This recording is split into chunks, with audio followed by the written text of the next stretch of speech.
Lady Chann, none them season. You know what's going on. We're live and direct. Facts, stats, and data. If you can't back it up, we don't want to hear from you. If you're not talking about facts, stats, and data, we don't want to hear about it. Leave your opinion at the door. Let's go. Landlord in the building. Thank you, Josh. Bye, babe. Thank you very much. See you later, babe.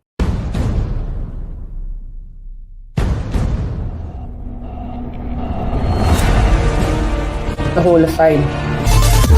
Big box sale. Y'all must have forgot. Y'all must have forgot.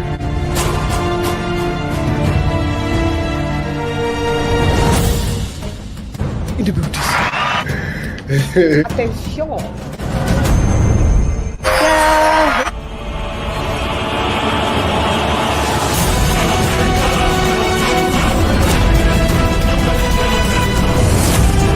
Spence came in at 1. This is a mega. It's a weekly wrap up. Just paydays. Judge on the panel. Very competitive. Jan!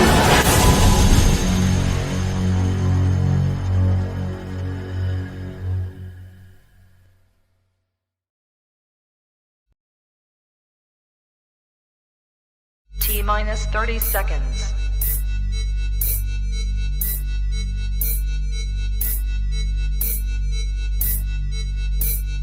T-minus 20 seconds.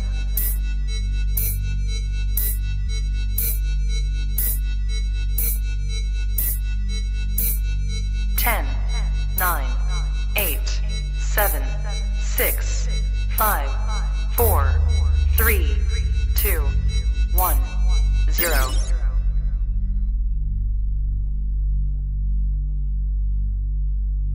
Yeah, shot! Fight!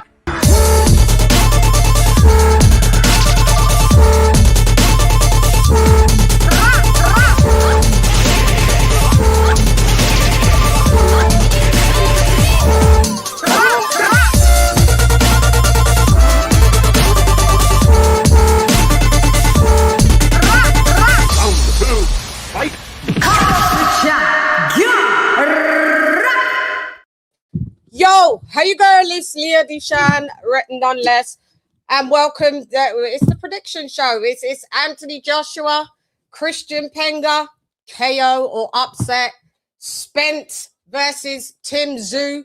Predictions live. Windable Disney. Ding ding ding ding ding. Oh, guys, made it. Anyway, all of my people were Liddy again. Liddy again, yo, we're Liddy again. Yes, we are in fight week, boy. We started fight week from Monday. So from Monday's show, we was in fight week, but now it's like fight week. And we've managed to check out the press conference of Joshua and Prenga. I had some interesting thoughts I have on the round. Some I may keep to myself, some opinions that I've got that I'm seeing occurring, and I'm like, not like some badish, just some different-ish. Maybe I'm looking at it through a different lens. Who knows? But yeah, I just we're gonna give you the predictions, and we're gonna chop it up. You know, we'll give you keys to victory for all fighters. We try to keep it fair, unbiased. Yeah, we can root for who we're rooting for, but you know, this is the sport of boxing, and it's all about stats, facts, and data. And numbers don't lie. Children do, women do, men do. I don't know if animals do. Maybe in their little animal kingdom they do, but numbers don't. The facts are in the Buddhism. So let me bring on, without further ado, I'm introducing, introducing,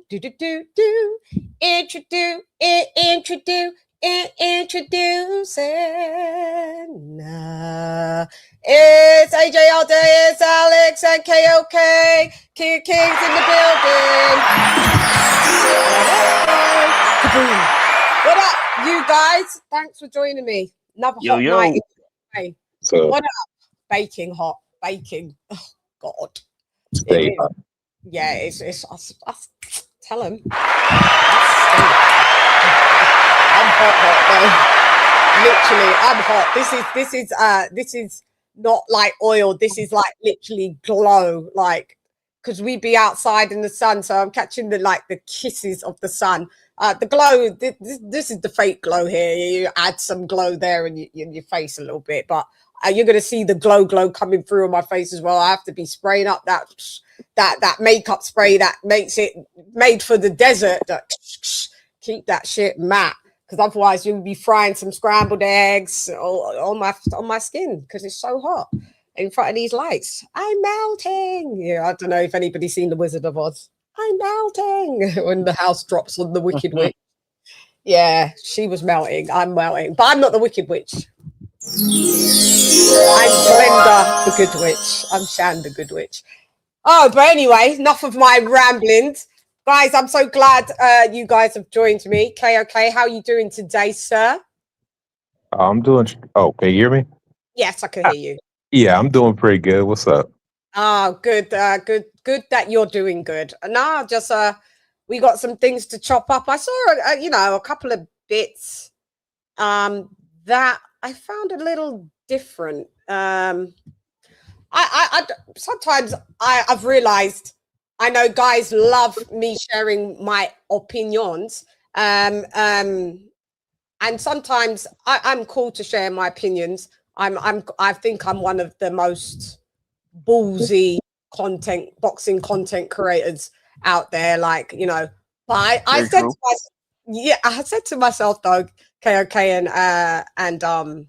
AJ, I don't know if I'm going to share every thought that I've just had on what some of the things I've just witnessed, and I'm like, and you don't know where I'm going with it, so people don't try and guess, but I'm just like, why this strategy? Like, why? Yeah. So I'm just thinking to myself, sometimes just shut your mouth, Chann.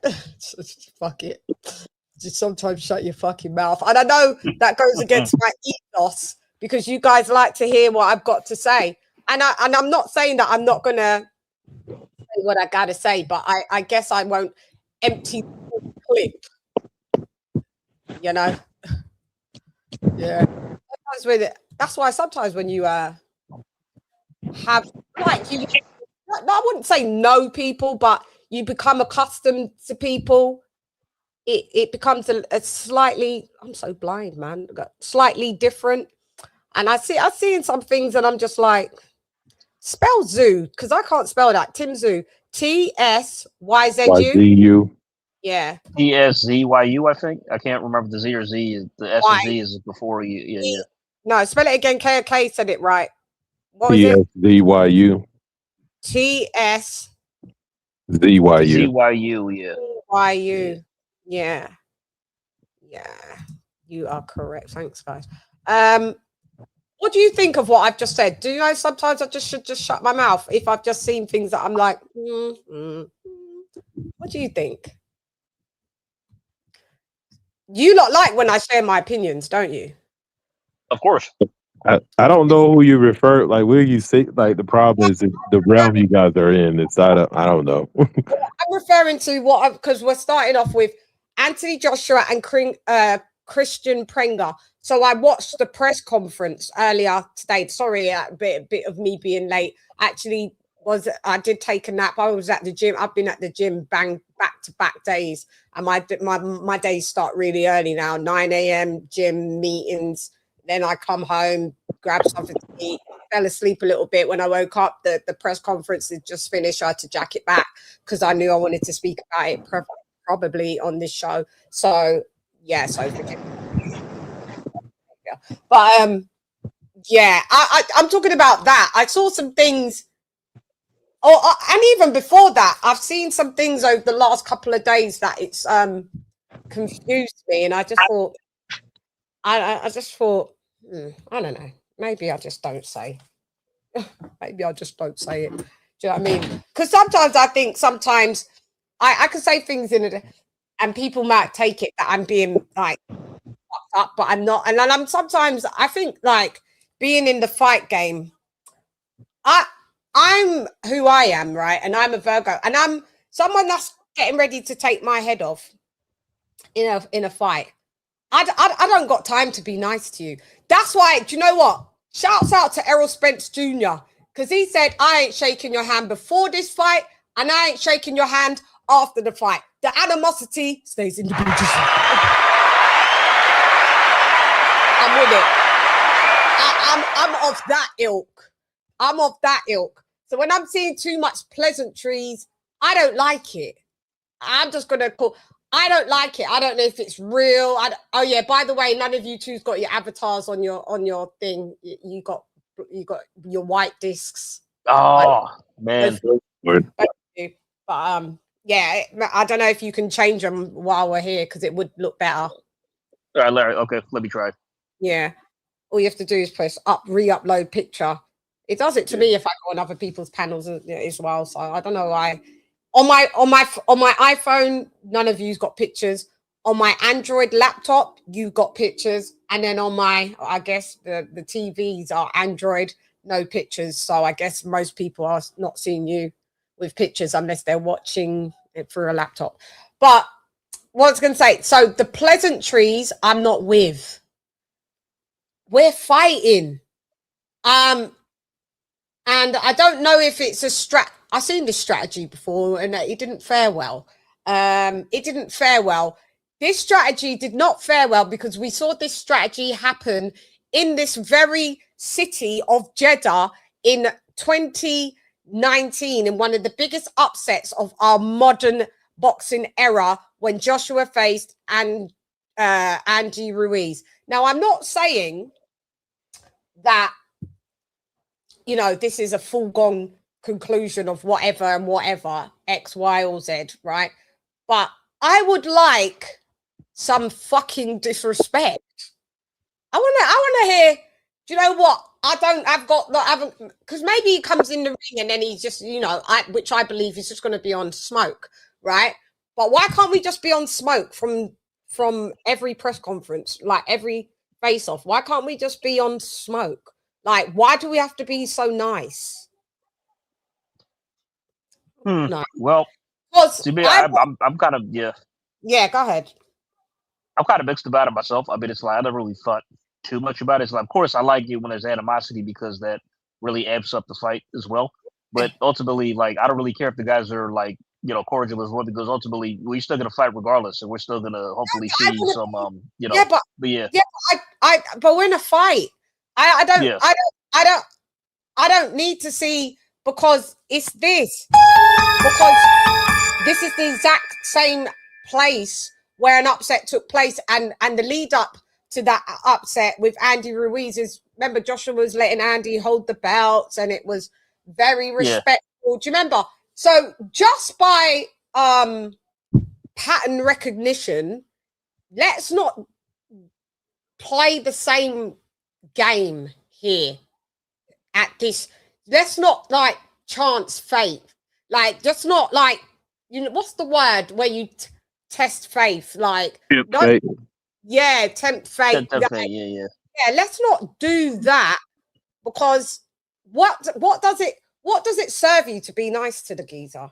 Like, I'm not saying that you go out about his mum and his dad and his fucking whole family tree. No, you don't. But let's get some grit. Let's be like, let's be a bit like Errol Spence. And I know everybody can only be who they are, but are they being who they are? That's my thing. Like, I see what you're saying. You're a London lad. You're from London. You've been in a lot of naughtiness back in the day in London. Yeah. So let's draw from that part of you and just be like, this guy's trying to take my head off. I've been through some fucked up shit. I don't give a fuck. I don't have to talk to you nice. Fuck off and just do the face off. I don't need to wish you well and good luck on your endeavors and this, that, and that. Why am I wishing you well against me? Exactly. Yeah. No, I feel you. That's how it should be. Huh? Hey, you don't have to hate somebody to say, but at the end of the day, you want smoke, bro. I don't hate you, but you trying to come take something from me. I don't. Nah, we ain't cool. Like you said, I'm like Errol. No, we ain't cool. We ain't shaking like, bro. No. Yeah. Yeah, I don't hate you or nothing, but I know what you're coming to do. You're coming to beat me up. We're not cool.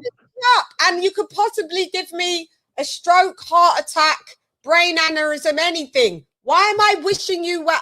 AJ, King of Kings one's changed, yours hasn't. Avatar, I can see King of Kings. Your one hasn't changed, AJ.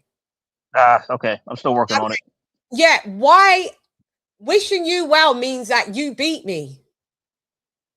Because that's the only thing you can do well. Like, if you're going to do well in the fight, that means you win. I'm not wishing you well. I don't want to wish you well. I don't hate you, but right now I don't really like you. Like, this is war. I'm just like, I just don't need the pleasantries. That's all. I'm a bit disappointed with too much nicey. Yeah, I've seen, I've seen too much nicey. Even before this presser, like sending people birthday gifts on TalkSport, and all they've done is talk shit about you. And I'm like, yeah. They've talked shit about you and spun your name into dirt and mud.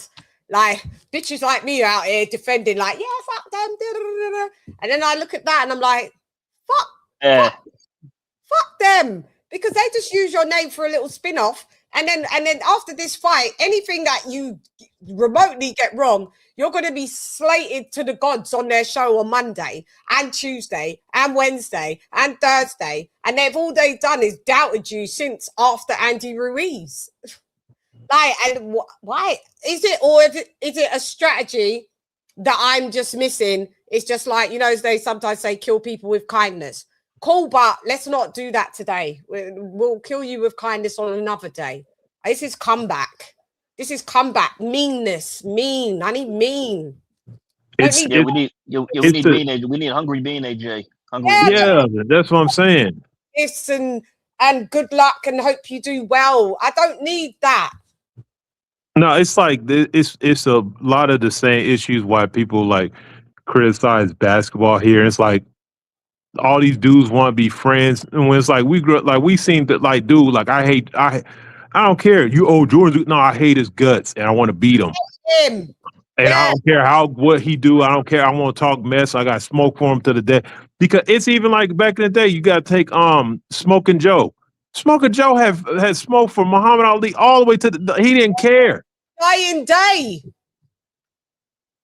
And to the day, I heard Joe Frazier, even though Muhammad Ali apologized and said he was just doing those mean things, saying that to sell the fight.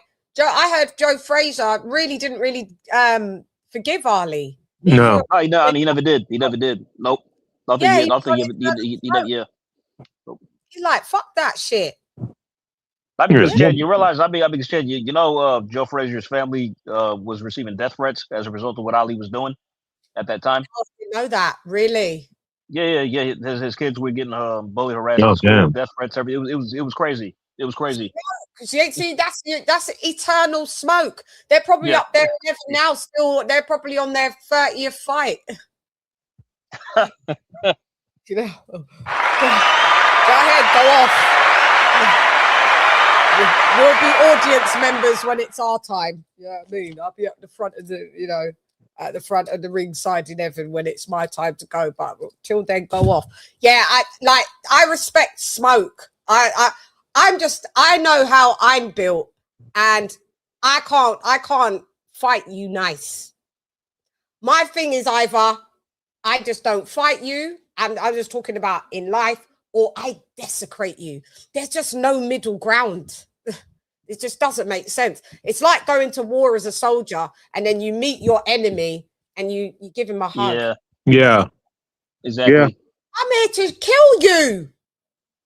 And to make it maybe more easier on my conscience, if I could kill you without you even seeing the kill shot, that I shall do.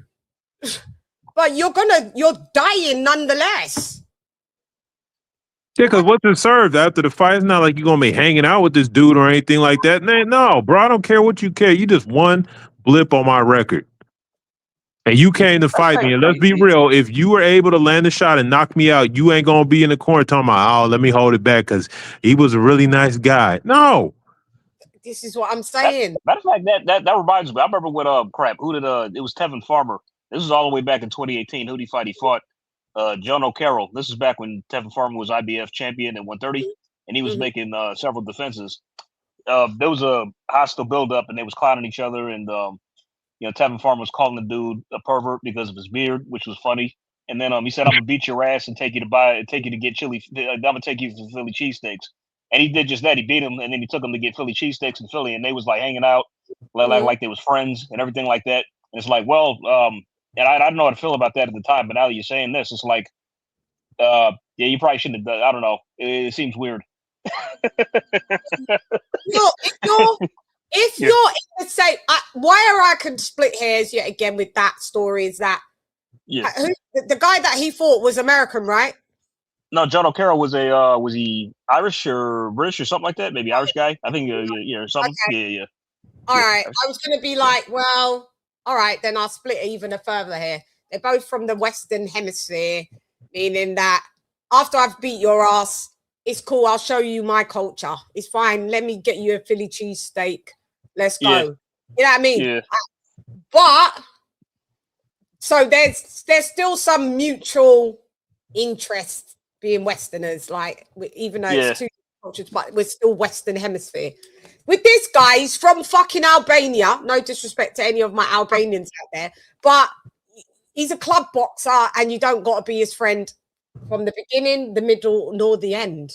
You're never going to see him again. Do you think he's being nice? Like, do you think this is his? Joshua's got everything to lose, and this guy's got everything to gain. Do you think he's even thinking about pleasantries in his head? He's thinking of coming to take your spot, bruh. Oh, yeah, for sure. Yeah. It's about annihilation. It's annihilate. We keep seeing this. You could technically say this is a bit of Joshua's hometown. And that because you did what you did in Jeddah from 2019. So you know what happens in these hometown curses. I just think you're just doing the exact same script. What have we learned here? What have we learned? What have we learned? Because you're with Usyk, and no disrespect, because you lot know Joshua's my guy. That whole team, they're all my people. Love them, love them, love them. But I gotta be real. Like, I can't just switch up and just be like, well, you know what? I was trying to hold my tongue and not say, but I'm like, no, because maybe you could hear this, Josh, and switch it up. Just switch it up, because I won't bother nobody while they're in their camp mind frame. Do you, right? But maybe you might just watch this, switch that shit all the way up. All the way up. Yeah. Switch that shit all the way up. All the way up. Do you understand what I'm saying now? Do you guys get what I'm saying? No, I'm with you. I'm with you off the rip, though. I don't like that shit. Like, I don't like that shit either, man. We like, bro, at the end of the day, your designation career is literally fighter. So I expect you to be fighting with people. I don't care. It's the only occupation where you can openly be fighting and arguing with somebody and nobody's going to hold it against you. Yeah. I mean, so keep that same, like, we not pals, we not homies. I'm going to send you back to the fucking pub you came from. Yes. Pub, club. Like, you should have been, it's disrespectful. Yeah, you got to check, but you should have been afraid. You should have thought your life was in danger to come even fight me. Yeah. I should have seen it as disrespectful that you even thought you could even take this fight to think you could beat me, Pringa. So like now, like now I have to send you to the. I'm trying to send you to the shadow realms. Like I don't get it. I don't understand it. I don't understand this over niceness. Like people that was slandering you, TalkSport and all of that. You send them an IBF personalized belt for his birthday. Wait, what? one side signed, and then for Jim White, and then I just was like, where is this? Sometimes I know you can kill people. I'm repeating myself. Sometimes you can kill people with kindness, but don't go out your way for that. Do you understand? And then I thought to myself, oh, because TalkSport is now sponsored by DAZN. I don't give a fuck. You've been shit about me for fucking years. Like you lot was just talking about me, talking that Tyson Fury beats me. I never really had their opinion and, questioning my mental and all that. All right, whatever. Like, they haven't been that nice to you. That all of these trail of like this over niceness, I'm not digging it. Yeah, I wouldn't send them shit. So I wouldn't send them fuck all. But if you like it, I love it. Because sometimes my mum always used to say to me at school, when I was in primary school, stop fighting other people's battles. And used to be like, as a kid, Mum, I don't mind fighting other people's battles because not everybody's like, basically, I probably didn't say it like this as a kid, but I'm just going to relate it as an adult. But not everybody's wired the same. Some people can't beat bullies. I can. So, but the person that I'm fighting for, they may offer something to me that I need, So it's mutual. It's fine. Just because you can't throw hands doesn't mean you're a less of a person. So I don't mind throwing hands because but my mum always used to say, yeah, but you're the one that's getting in trouble. And I'm still like that to this day. To this day, I'm still fucking like that. I need to drop it because at the end of the day, if people can slander you and you send them birthday gifts, all right, go off. Go the fuck off. Yeah,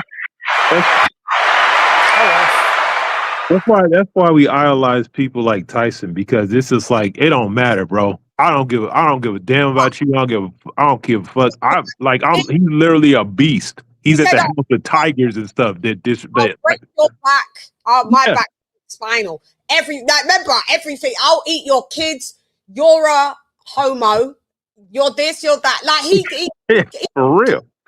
No, and then even look in the interview when the guy asked him out a pocket question, he was like, bro, he trying to smooth it, like, so I don't want to curse on your thing, but he's like, cause you're a piece of ass, and then he calls him a piece of shit right to his face, and then he tries to smooth it, like, no, ain't no smoothing over. You already disrespected me. I don't give a damn what we're on. Well, we're on national TV. Well, you shouldn't disrespect me on national TV. Right, then you get mutual disrespect. That was out of pocket, man. I love Mike when he came at that dude like that, because that was uncalled for. How he just called him you know what? You know what I mean? Yeah, it was disrespectful.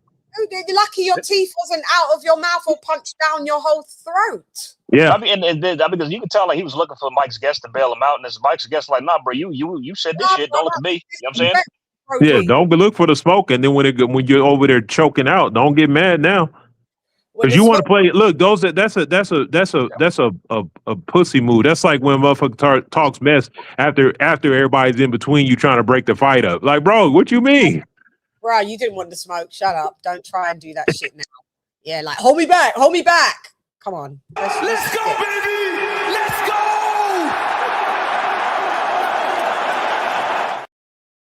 We're going into war, man. We're going into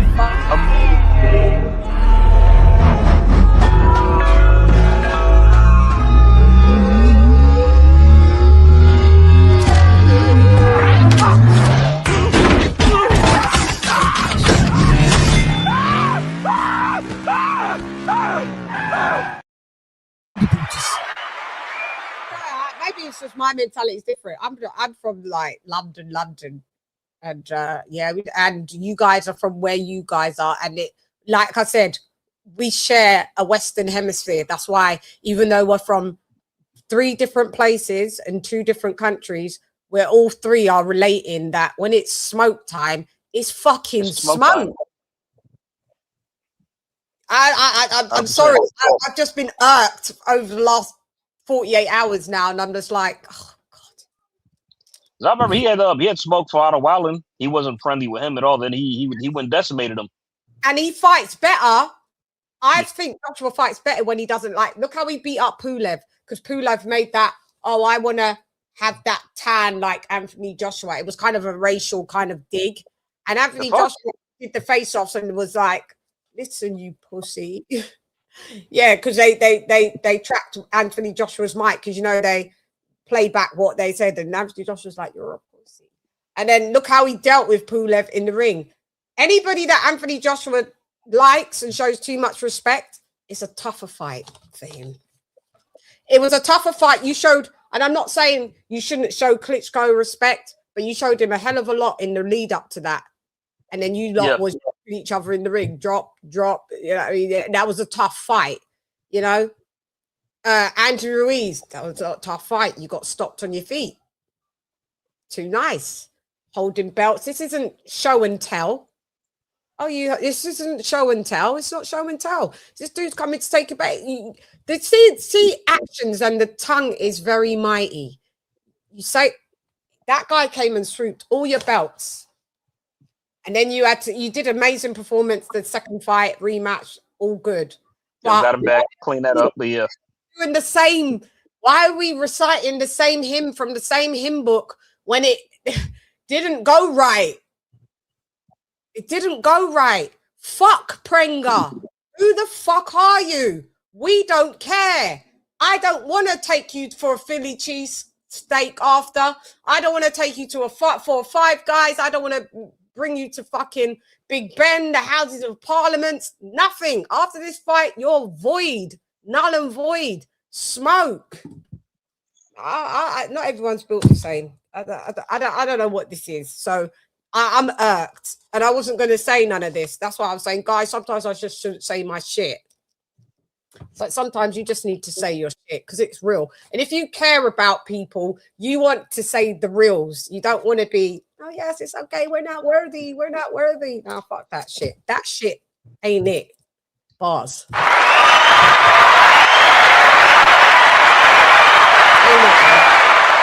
Ain't it? Yeah. So that's where I'm at with that. Fully irked. That's where we at. Yeah. Did you guys see the presser? I did not. No. Oh, well, you should have actually, when we get off air, because if I could play it, I would, you know, they will just won't monetize the shit. You know how they're fucked up. I wish I could just play it and be like, watch it now. Should be a link when we get off. I'll check it out later. Yeah, sure. So I think it's already in the group. Candice posted it. Okay. Yeah. But I could, it was right. That's where I woke up and saw it. I was like, oh shit. Yeah. Yeah, I mean, it was all of the press and the media has been very nicey. I don't understand why it has to be so nice. And like I said, we'll get on to Errol Spence. Errol Spence was just like, you told me that you wanted to fuck up my eye again. I don't want to do this anymore. You ain't never getting a handshake. That's why he walked past you in the hallway and Tim Tszyu was like, oh, why is he being like that? No, you told him that you actually want to fuck up his eye. You coming for the, he said he's coming for the retina. Yeah. Why do you then expect a handshake? I'm like, I'm like, ooh, Timmy. Yeah. Okay. All right, Tim. I see you. All right. Like he said, I'm not letting my guard down. Chad, like, I got another fight as an example to illustrate what you're talking about. What really annoyed me and pissed me off was when the build up to the Tyson Fury Dylan White fight. They were nice. Yeah. Yo, that was I was pissed. I was expecting trash talk to the gills, man. Come on. Tyson Fury totally disarmed Dillian White and beat him the fuck up. And we did show. We was like, what the hell was that? Wait. I'm like, I mean, like, what? I was hoping the fight would be good to save it, but it's like, no, it was a mismatch. That's all. And they were best friends in the build up when they had been talking shit for years. Well, I thought that was good. I thought the trash talk was going to be more entertaining than the fight itself. He's the kick because he's from Brixton, and he's Jamaica, and all of Tyson Fury knows he's smart. He knew how to disarm his friend. And also, Tyson Fury just did that to Marius Wack as well. I just saw that happen. I just saw a clip of that. And I was like, yeah, he's doing the same thing.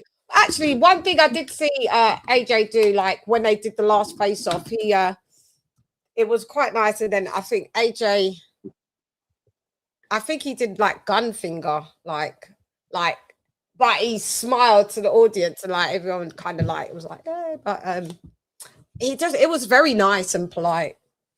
It's very nice and polite. I don't like polite press conferences. That's why boring. But I mean, let's be real. Like first of all, they ask the same goofy. That's why it's hard for me to get through press. Like when it's like that, it's like they ask the same cornball question. Dude, what you do? It's like, oh my god. And then they all ask the same shit. Like they don't know how was training going. What you did? Like, god damn it, man. Yeah, ask something new because then the answer is, well, come July 25th, you'll see what I'm doing. Come July 25th, it will be XYZ. Come July 20th. Ask some new shit.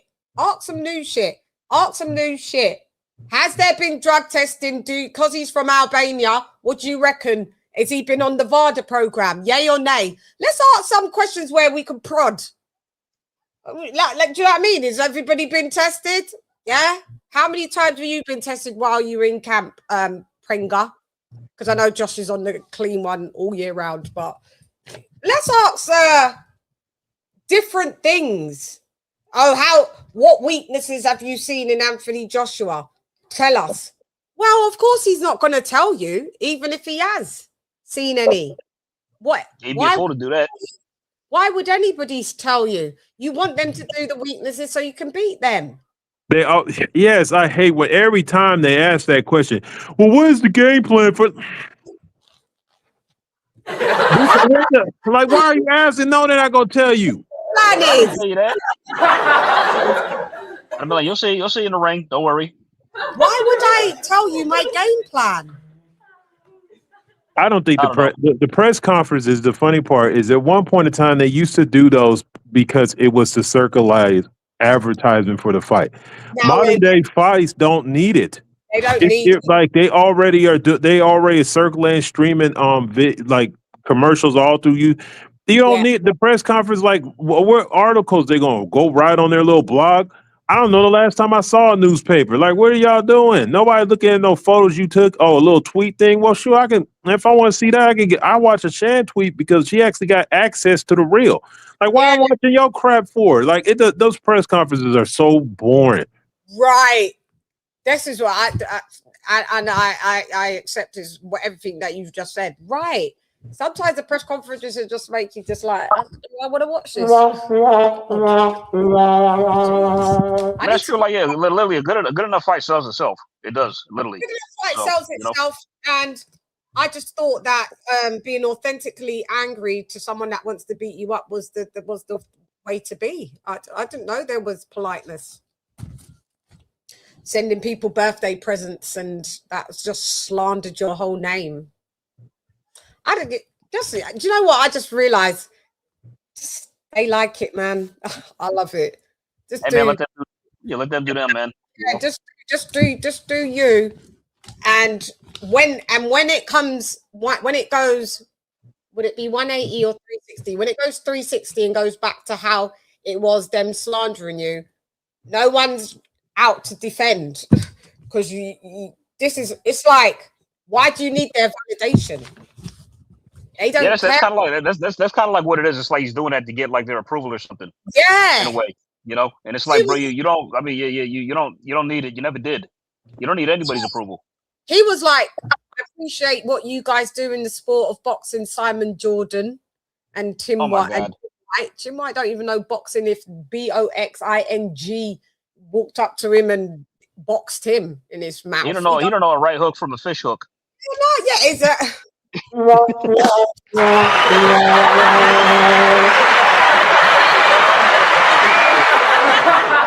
a good one. Clip it. Yeah, that's a good one. That is a good one. These guys have and you say that they've been great for the sport. These guys are all Team Tyson Fury. They've all said that Tyson Fury, you're not there. You get beat down, and some of them flip-flop and go, well, we might have AJ, and then they flip-flop. It depends who they're in front of, and then they go back, Tyson Fury, I think, AJ's he's not the best version of himself is gone. Yeah. Like, you're saying all of that coming up to the lads' fight. Why would you send them send anybody a birthday present? Fuck them cats, man. But like I said, we like it. Well, I don't understand why he's saying that they're like the best thing all of a sudden since sliced bread. Like, what do they do for the sport of boxing? Let's call a spade a spade. What do they add? They're not fair. They're not all the way around. They fanboy for one fighter, and they only started to go against Tyson Fury a little bit because Tyson Fury is a punk, and they criticized or critiqued when he was going to fight Derek Chisora for the third time, and Tyson Fury banned all of TalkSport for his up-and-coming fights. So therefore, their little guy that they were fanning for, now they say, oh, well, you know, Tyson Fury, you know, Simon Jordan, Tyson Fury, one day he says this and the next day. Yeah, but you wasn't saying that when you was allowed access everywhere. And we was saying it, and you was trying to make it like, you know, we don't know what we're talking about, and Fury's the best thing since sliced bread. But now Fury told you to fuck off. At least you know what? At least Tyson Fury, as mad and punk as he is, when he's ready, he will just tell you, lot, fuck off. Fuck off. Fuck off. Which makes the AJ thing even worse, because it's like, bro, you trying to, it's like, you know, it's almost like you had a rival and you hated him, and he was dating this girl and the girl's jocking him, and then he dumps her because she gets out of pocket, and then you run up and hand her some flowers. Like, bro, no. No. Yeah, we don't want it. What are you doing? Yeah, that's a great analogy as well. I know my boy dished you, but you know, it's some fucking flat. No. Just it just doesn't sit well. This not overly niceness. I mean, because I don't think TalkSport are really legitimate journalists. I mean, because whatever the hell they are, pundits. Because because they're a bunch. I don't want to call them. I don't. Maybe I should call them cowards. You know, first-hand experience with them. Yeah. Yeah. It's just, I mean, I guess I could call them cowards because remember, because all Frank Warren has to do is show up there, and they'll just change their tune. And they change their whole MO, their whole motive apparatus. The trash talking Fury, they'll change their. But Frank Warren he runs up in there. Oh, that's all to do. Just start like, you know, just. They say really Frank's the owner of TalkSport, because as soon as Frank comes in there, they did, like you said, we're not worthy. God. I mean, it got to the point where, like, does Frank have like blackmail files on all y'all or something? I mean, like, what's going on? TalkSport files. Probably they was, you know what I mean? You never know. And this is how much that I rep Anthony Joshua. Well, you remember when I was there a couple of times, and I went live with Ade on the second time that I went, and I remember the first day when I went that there, interview, by the way. Yeah, thank you. The first day when I went there, and they introduced me to all of the team, like everybody from HR, sound, audio team, production, the big wigs, like everybody. I met everybody, right? And they've got, like, when you go in there, they've got, like, you know, the punch thing to measure how hard you can punch the speedball bag. And they've got everyone's names, and they're in, like, ranked, like, who's did this and what force they hit at. Like, you know, they've got like, this cat's just pissing me off. They've got, like, Tony Bellew here, like, 800 or da-da-da-da. So I'm looking down the whole board, right? And I was like, why ain't Anthony Joshua's like name here? And they're like, oh, he hasn't come here. I said, like, oh. I was like, why? I knew why. I'm like, why not? And it was like, no, because he doesn't. Yeah, it doesn't feel that like we're for him. Yeah, well, I'd be like, well, yeah, well, you're not. So I said, because you are really pro Tyson Fury. Do you know what? They turned around and lied point blank period in my face and went, no, that's what people believe that we are. We actually are pro Anthony Joshua. You fucking liars. Hold on. I need to save money. I want to put on good fights. So that was a good fight for the zone. So I'm disappointed. But what is the point in signing up for drug testing if when you fail... The lie detector test determined that was a lie. It's lies. That's what they said. But that's how much, you know, when I'm down with someone, I go and like, where's AJ's one? Why ain't he on there? They came up with this farce of a story. I come in there asking what's going on. They think they're talking to someone that's a casual and I don't know timelines. I was like, yeah, because you guys are like Team Tyson Fury. Oh, no, we're not. That's what people think. We actually, I could duppy them. You know what? It wouldn't be laboratory because this is facts. What they said, they weren't rocking with Tyson Fury and they rock with Anthony Joshua. Lies. And then you turn around and you go and give them a. I'd hate to see if you didn't rock with me, how you would talk about me then. Plus, I'll also try like a disturbing trend that they have or they do is that whenever they have like a guest on the show, like a boxer or something, you ask them a prediction. If you don't pick Tyson Fury, they get offended by that. Well and offended when Duke McKenzie picked Tyson Fury like most of us did to beat. Usyk to beat Tyson Fury both times. He was right both times. So what was the problem? That's what happened. I picked that twice. I picked it way. So did we. We did on that show. That as soon as that was announced, I said it even before the announcement when we knew he was ducking him because he was like, because Usyk beats you. Like they looked at Duke McKenzie like he was fucking crazy to pick. And you know what? After the first fight for the rematch, they still picked then Tyson Fury to beat Usyk.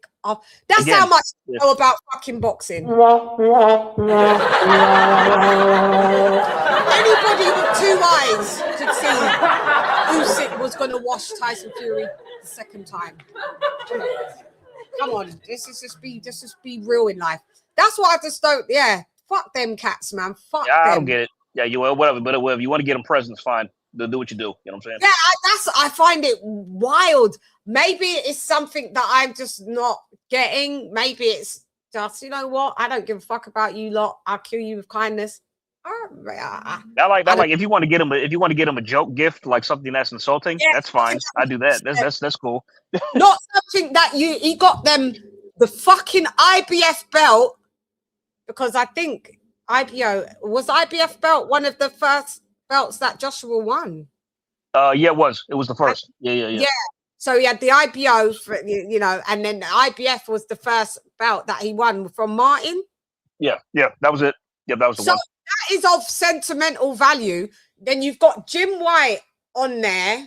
Now you've put Jim White on one of the plaques because it's got the main gold bit and then the 2 gold bits on its side. So Jim White's on one of them, and then you've got Joshua and he signed it. So you've given him a piece of epic memorabilia that's a part of your journey, and all they've done is berate your journey.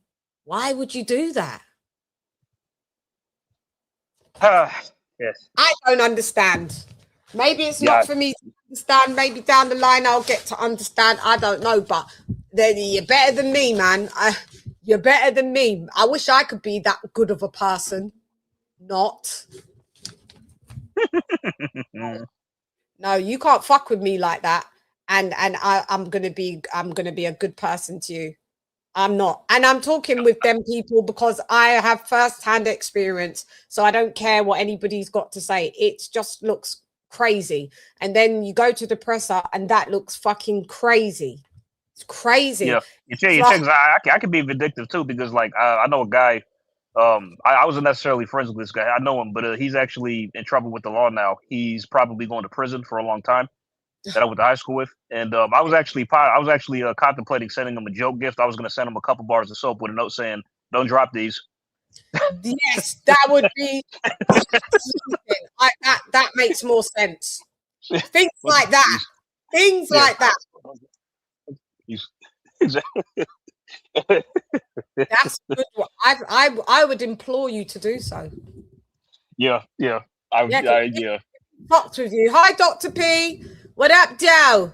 If he fucked with you, yep. Hi, Dr. P. Cardiff finest.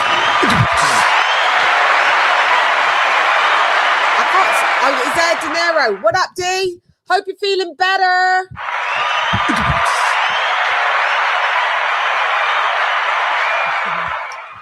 Yeah. So that's where my rant. Maybe I'll add more as time goes by, but I think we got to do the breakdown. Yeah, I get where you're coming from. Yeah, I get where you're coming from. Yeah, it's just annoying, especially when you root for when you root for someone, it could be anyone that you root for, and then you see them just like cozy up with who's been your exhibiting strange behavior, nonetheless. I mean, regardless of what it is, you know what I mean? You know, so I can't figure it out. Yeah, I can't figure it out. Okie doke. So what we are going to do is breakdown. Okay, yeah, we're going to do the breakdown. So let me just do the little thing. So we're going to do the cruise to victory. Give me un momento, por favor. Let's do that. So we're going to cruise to victory. Got to find it, don't I? Never know where all my shit is. There it is. Let's go.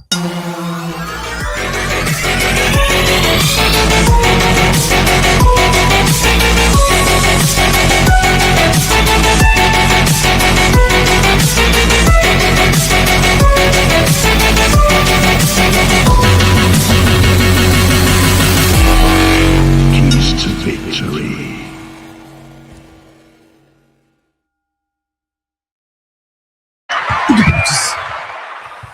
Okay, so we have to do a breakdown. I don't know if you guys have watched anything about Pringa. I did see him, like I said the other day on the Monday show, that he looked pretty decent, sharp, fundamentally, how he was throwing shots. But all in all, I mean, 21 fights, won 20 of them. The 20 that he's won have all come by KO. Only one person that we're familiar with that he's fought on his record. But I saw some clips and he's a good body puncher. And somebody described him, I can't remember, online. It could have been, would it have been TalkSport, which it was, someone said it. He's like a poor man's Kabayel. A poor man's God. Yeah. He throws quite some ferocious body shots. Which is very not the common shot for that's what makes Kabayel, and it's like that. It's not really the common shot that a heavyweight will throw too much. You know, they do a jab to the body, but he's got some really good liver shots, this guy. They're really hard, and he throws them relentlessly as well. It's not like just one every so often. He'll double up on them, bang bang, or he'll left hook it, right to and I know the opponents ain't shit, they ain't nobody, they're done after he's thrown those kind of shots. He does look like he does hit hard, but you know, he doesn't look like he's in the he looks, oh yeah, we're gonna get to the weight. He's a bit fleshy. He don't look like ripped tight, but he's a big lump. He's a big lad. But there's not like loads that I could say that, oh my God, this guy's levels. Anthony Joshua's levels ahead of this guy, of course, being a former 2-time unified heavyweight champion of the world and a fucking golden Olympian. You know what I mean? Let's go. Let's go, baby! Let's go!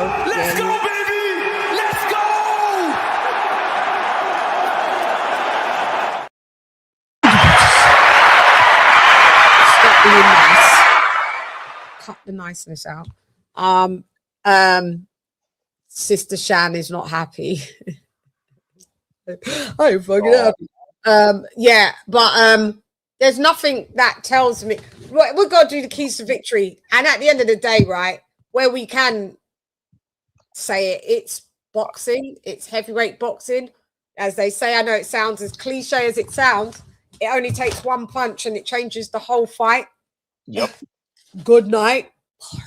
You know what I mean? One punch can change someone's future. One punch can change someone's health. One punch can change someone's life. Yeah. Good, bad, or indifferent. So we have to always remember that. What we have seen, and you have to keep it 100% honest, where AJ, Bud, and Mayweather, all three of my favorite fighters. So if anybody wants to get in their feelings when we're doing critiquing and stuff like that, that's on you, because I still got to keep it a buck and I still got to come with my stats, facts, and data. But the only thing that I need to see from AJ is that if he does get clocked with any of those big punches, he tends to take long to recover. His recovery. Yeah, very true. And I want to know if to me, I'm not sure if that's anything that you can change. I think that's just your biochemistry, but maybe there's some ways to conceal it a bit where you get clocked and you hurt. You're going to have to poker face it if you can and move. Don't just stay planted. You're going to have to move. Or hold as well, clinch if you can. Yeah, because with Klitschko, when he got dropped in the 6th, he dropped Klitschko a couple rounds before that. But when he got dropped in the 6th, it took him about 3 rounds to recover from that. Yeah. And you're going to need to recover as much as you can, or hopefully Team Usyk has told him how, because I'm sure Usyk's been hurt in fights and he's the mastermind of moving and not showing that he's really hurt. Whereas I think Anthony Joshua does okie dokes. I think Anthony Joshua does register that when he's hurt, and you know, obviously you can get the wobbles and you can visibly see that. So I'm wondering, does that change? Because if that hasn't changed and that guy hits, you're gonna have to recover. Yeah, and it's easier said than done. Remember, I'm just here as an analyst. No, I haven't boxed a day in my life. Don't need to have gone to the moon to know that it's got lesser gravity than the Earth. Okay, so yeah, let's act like we all need to be fucking astronauts and scientists to know certain things. Like we have to go. I don't play basketball. I have done, but you know, I'm not in the NBA. But if I see fucking someone traveling, I'm gonna call it. You know what I mean? You traveled. So I hate when people tell me, you ain't boxed a day in your life. Have you sucked your mum a day in her life? No? We'll go try it.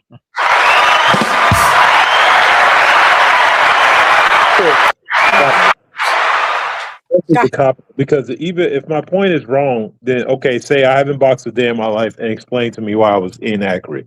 When you throw that out, that's the equivalence of like somebody saying, hey, guess what? This guy moves around his feet and this and that, and they just say, you're an idiot. Like, bro, you didn't what? Nothing. Yeah, why was I wrong in what I said? Smash the like. Yes, please. Why was I wrong in what I said? So I do you agree that the recovery rate is a bit slow on Joshua's behalf? So I do. Yeah, it can take him a long time to get himself together. It does. Yeah, that's the place where I could be worried about him in any fight, not just with this geezer, in any fight. You know what I mean? Any fight. But yeah, I ain't concerned about Chinga. Huh? I'm not concerned about this dude, Chinga. Pringa. Oh, why did I think? Pringles. Yeah, but I heard people say that earlier, Pringa. But here's the thing, man. The guy is 20. Well, he's like 20-1 or something, 20-1 and something like that. By knockout. But no, his opponents. Here's the problem. His combined opponents' winning record is 288 and 196. Shout out to back in Gage, King of King. But you know what I'm saying? So I got some stats. But the thing about it, he has one loss that happened like on his 4th fight against a guy that's like 2-6-2 and been knocked out 5 times. All his fights are like local. You look at it, it's like those ballrooms we used to see people fight in. There's like 400 or 500 people in there. He ain't fight. The last 2 he fought was 16-14. Yeah, we know he's the top fighter. That's what he's on the club circuit. Yeah, I don't see no chance of that. That's why it's even more like we have the keys to victory for both fighters. It's only fair. Even keys I to understand that. I mean, the kid, but his keys are going to mostly be something that AJ did wrong. It's like AJ come in with his hands down and then just walks forward. Like, you know, I don't see it. Yeah. You know, but we got to be fair. Like, there's always going to be a fighter can supposed to be AJ, but you know he did. The problem is the problem is no, but Ruiz was a former a championship contender, world class fighter. He didn't get like this guy. He's not that he doesn't even have a good guy on his like the competition level is just ridiculously wrong. So it's not like he got surprised. And to be honest, a lot of that had to do with the fact that Ruiz and Big Baby are two completely different fighters that he could not have been prepared for that style. Like Big Baby doesn't have fast hands and power like that. True. Yeah, that's true. He's just a big brawler. And I think there was a lot of other things, but all the no pressures. I don't see any pressure on him in this fight to that extent. But Chinga's just not. He ain't got the tools, man. He just ain't. But there's still a way that, and I'm going to do what I think the way that Anthony. There's still a way that Pringa can win because the guy weighs about 250 odd pounds, and he's 6'5". And if you land on Anthony Joshua, you don't know how Anthony Joshua is going to react, and that's all it takes is one punch. As we saw in the Daniel Dubois fight, he didn't recover until the round 5. He was down a lot. Respect, he got up until he couldn't. But these are the excuse me. These are the variables that could change a fight, change the trajectory of the fight. If you don't recover, because you are going to get hit. You are going to get hit. You are. Can you recover? That's all I'm saying. And that's just the only way that Pringa is going to have to come out fast. You know, kind of how Daniel Dubois came out at AJ round 1. Yeah, exactly. Yeah. He was like, Dubois wouldn't let him give him a break. He wouldn't let him breathe. Yeah, it would be something where you have to overwhelm Anthony Joshua to, be on him like on rice. That would be the only way to me that we'd have any success in this fight, Pringa. I'm doing this because I have to just be non-biased. It's all good. I was just saying that, but it's just the fact, like even this tool wise, I just feel like Anthony Joshua have to give him so much help in the sense like the keys for victory for like Anthony Joshua to me is like don't underestimate your opponent. That's like the simplest thing you should be able to do. Like I understand this guy is like you said, he's a club fighter. He's still a heavyweight, but I think even in the midst of if he blitzed Anthony Joshua, like you should be able to soak up a big shot from him to an extent. Because like I said, the dudes I've seen him knocking, even the knockouts, I'm like I said, I wanted to do because I was trying to be more in the game. So I went back and watched some of his things. I watched some of his highlight knockouts, and the dudes, he was like one of the guys I seen knock out with a body shot. The dude looked like he was so out of shape. So out of shape. They've all been out back and everything. I'm like, where did they go down the street? Were these guys having a drink and then they got pissed off and they were like, well, you know, I got a boxing gym down the road. It's like it looked like that. Like that, because these guys, all of his opponents have looked washed. They've just looked like they've made bin men look like fucking Olympic athletes. This is level.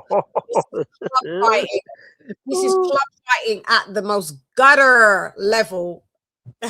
This level of competition is dire, but it only takes one punch. That's just my point. And I know what Eduardo has said is like for Prenga to have success, it has to be what Anthony Joshua doesn't do. You know, Anthony Joshua has to literally come in there and look like super trash in order for Pringa to win. We can all agree with that. Yeah, he got to do a Nate Campbell, stand next to Pringa and drop his hands and just just stand there like yeah. That'd be the only way. I still can't believe he did that in that fight. That was so fucking dumb, man. That's the dumbest fighting moment of all time, bro. Because, bro, he was literally winning and he was about to stop him. Man, he had a big over. He was hitting him with so much body shot weapon, and for him just to stand there, it was. And dude looked like, oh, for real? Okay. Who you talking about? When Nate Campbell. Knocked out by what's the name? Who? Nate Campbell. Nate Campbell. He's a former lightweight champion. He had a fight with I forget the guy's name, but he was winning the fight and about to stop the guy with body shots. And he decided to drop his hands and showboat. He got knocked out. And he got knocked out.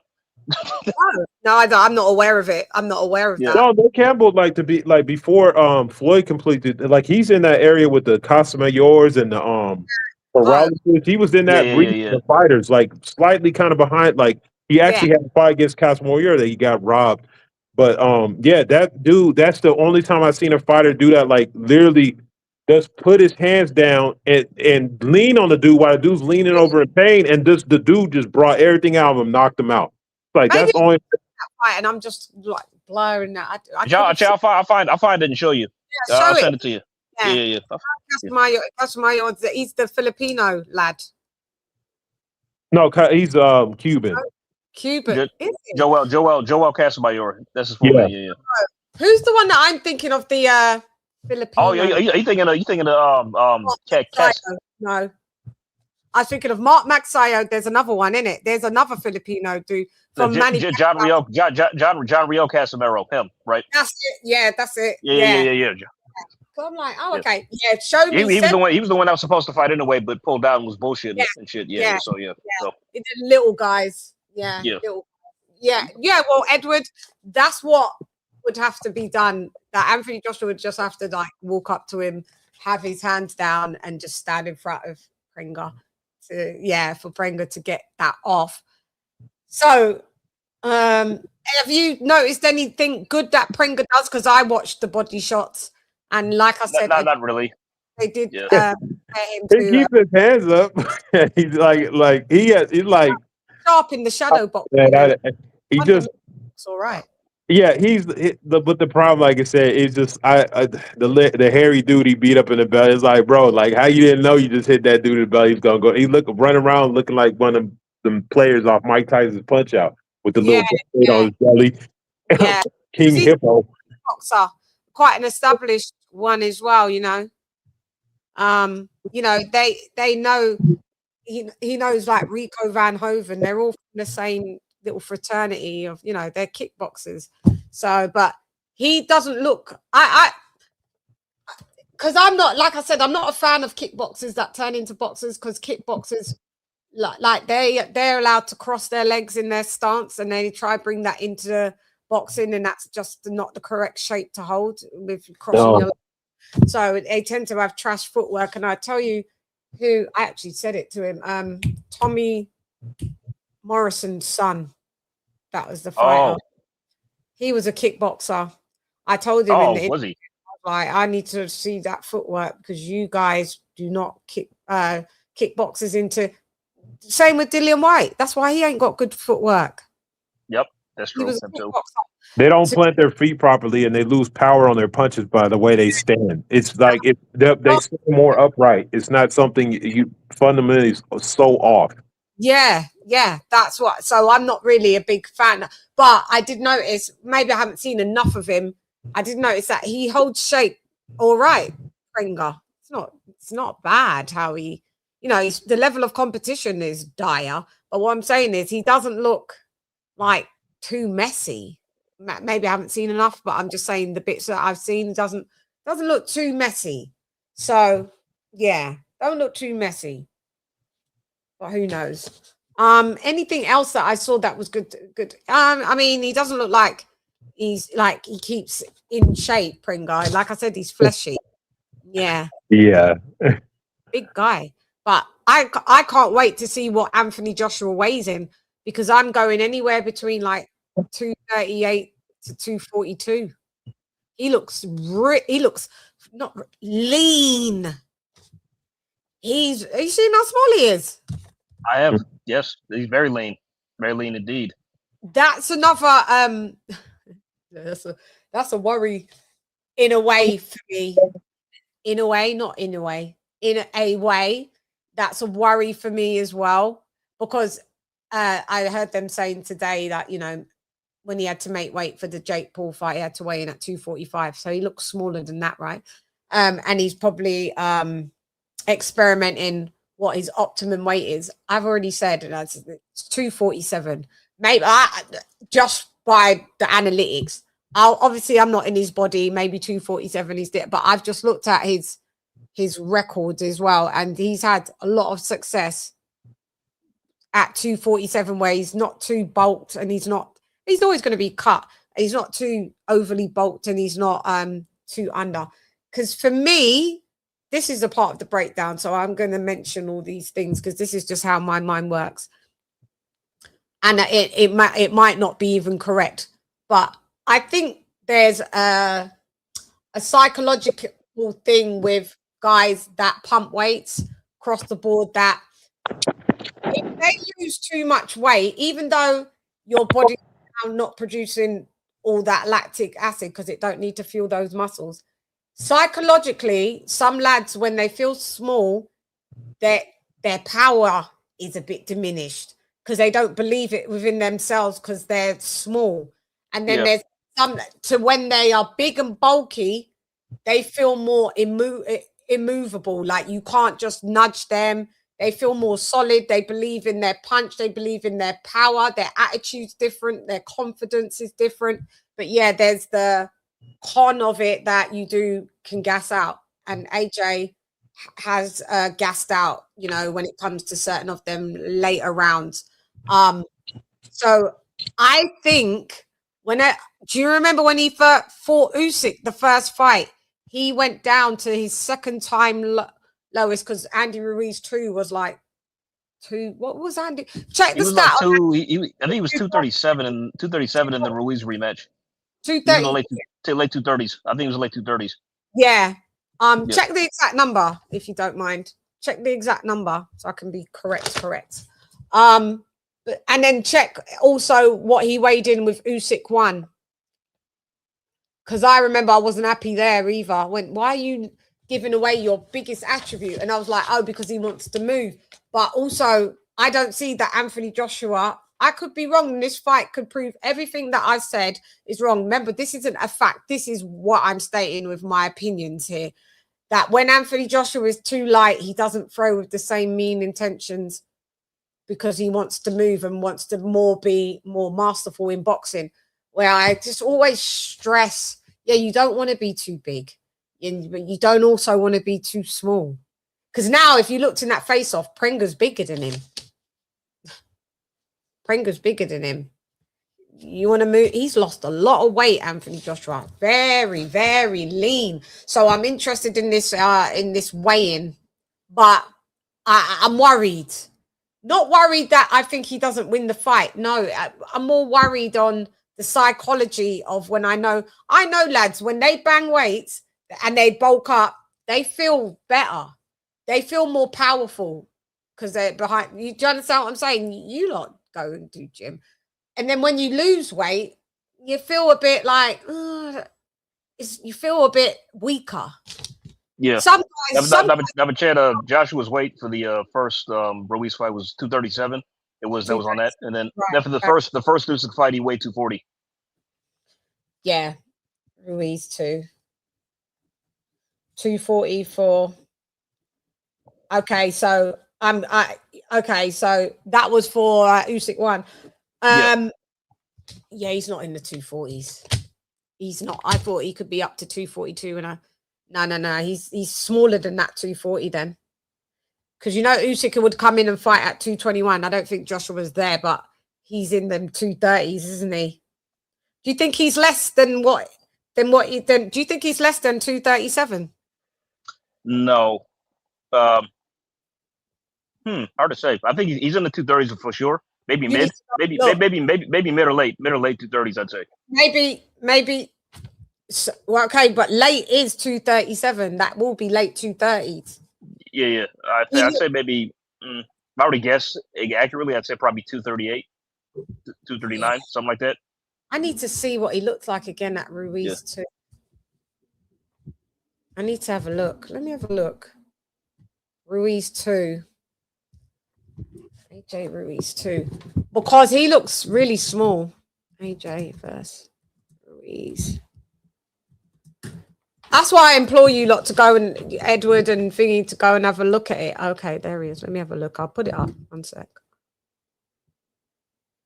Okay, let me share screen real quick so you guys can see this.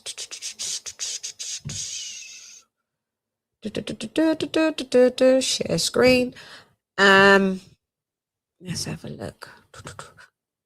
So this is what he looks like here. Small. Come on. Why can't I get this one? Yeah. Think he's that hot size?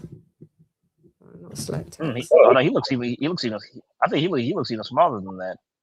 He looks really small. Yeah, he looks smaller than that. Yeah, he looks smaller than that. He looks smaller than this. For sure, he looks smaller than that. Because in that fight, he did. How much do you think he rehydrated in that fight? Not much, because he was still tiny. Yeah. Because I don't think he purposely was. Yeah, no, he was purposely stripping down that. He probably rehydrated maybe about. Could be maybe about 10 pounds, 5 pounds. Not much. Gotcha. Probably not much. He was all about, so he was all about speed and finesse in this fight. Yeah, so he was all about speed and like you said. Is he? Is he? I'm looking at it on my TV. It's harder on the thingy. Is he that size now? I think he's more defined. He's got definition. There. Yeah, I think he may be. It's hard because these fighters are really deceptive because you can look at them in different things and then they look big one day and then small another. I mean, he looks skinny now, but he can come in and weigh in like the 240 still, like maybe tomorrow or something, Do you reckon he could still be like? So let's just safely say that he's anywhere between 237 and 240, or stretch it to 242. You say that. I say between 237 and 243. 237 to 243. Yeah, probably between that. Probably somewhere. Yeah, that.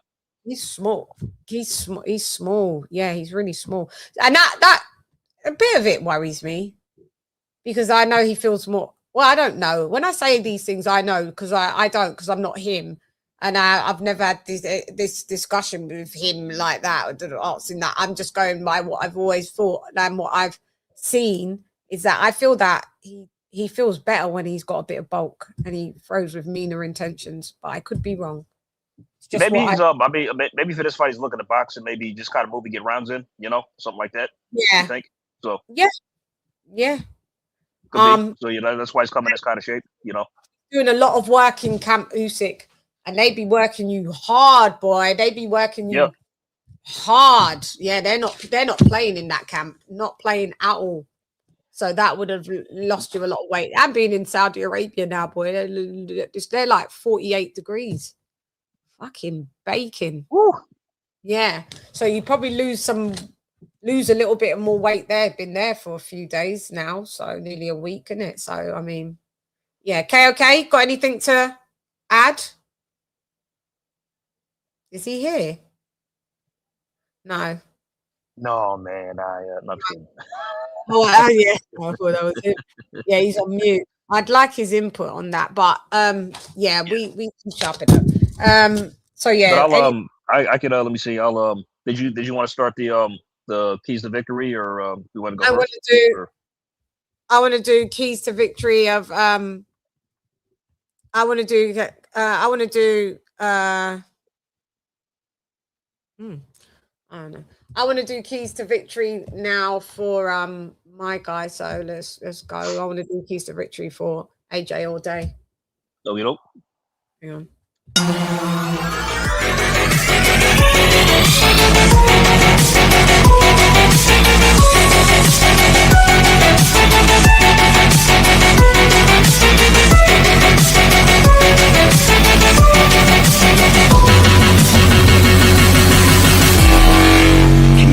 victory.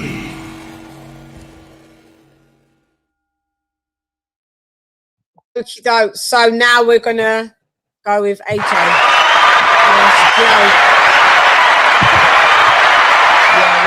Payday. You want payday? I know that. You guys hit the like button, please, as well. Like, just do that. Yeah. Yeah. Get 'em up. Yeah. We'll go. Where do you keep going?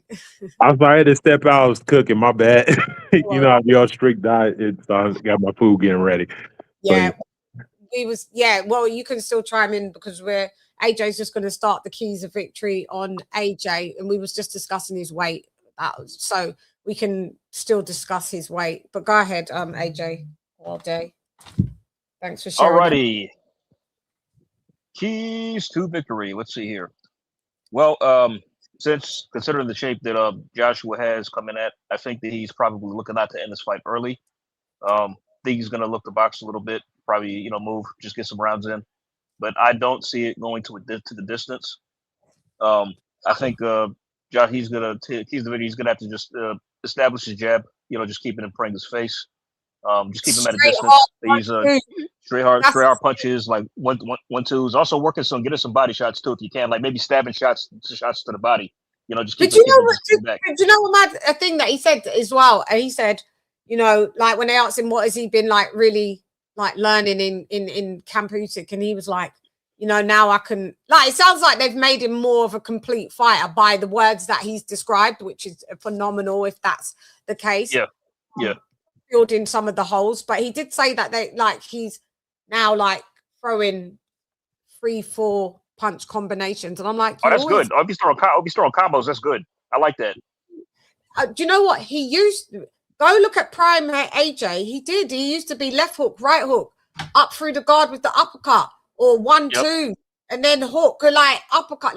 That's why he tried to do that uppercut with Daniel Dubois, because he come in with the straight, with the what did he hit Daniel with when he backed Daniel up?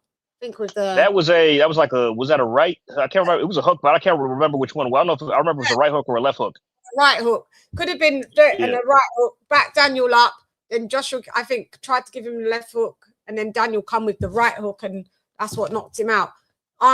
Joshua did used to throw combinations, but I've noticed as time went by, the combinations did dip. They kind of stopped. They stopped. Yeah. So I mean, if you're going to be throwing 3, 4, 5, because that's what Usyk does. Usyk be throwing 4, 5, 6, 7 combinations. I remember when he tried to do that with AJ, when people said, "Oh, he nearly stopped AJ," and I had to slow it down and say, "No, he didn't. He threw 14 shots." Imagine Usyk threw 14 shots. AJ slid. Remember, I did a whole show on it, and I did a news. Oh yeah, right, yeah. Near the end of the when the fight ended, yeah. Like 3 times out of those 14 shots, people was going, "Oh, Usyk nearly stopped him." That's how much people hate AJ, that they'll just make up a lie like he nearly got stopped. So when I had to slow that down, people was like, "Oh, okay, yeah." But I think he's gonna learn to he's talking about more head movement. I'm not sure if that's. I hope he can keep that. Employ the head movement. I just want the good bits of because we don't want him to be Usyk, but we would like him to throw. I got it now, AJ. He's going to throw punches in bunches. He did say that. That's why he's gone small. Because you remember when the 18-stone fighter, like that makes sense. That makes sense. Like I can't do that. I'm 18 stone. I'm heavy. So now when he's talking about, he's gonna want to throw punches in bunches. Yeah. I'd say do that. I'd say do that once you have him hurt. I mean, but that could be that definitely could be the game plan for sure. I can see him doing that. Yeah, but, that would be great to see him do that. Yeah, but in addition to setting the jab, I say he should stab to the body too as well, like Prenga's midsection, since he's kind of flabby. I'm over there anyway already. Yeah. Do that. Yeah. Also, stay defensively minded. Like don't look to don't underestimate this guy. Don't look past him. Don't just assume just because he's fought low level opposition he can't punch.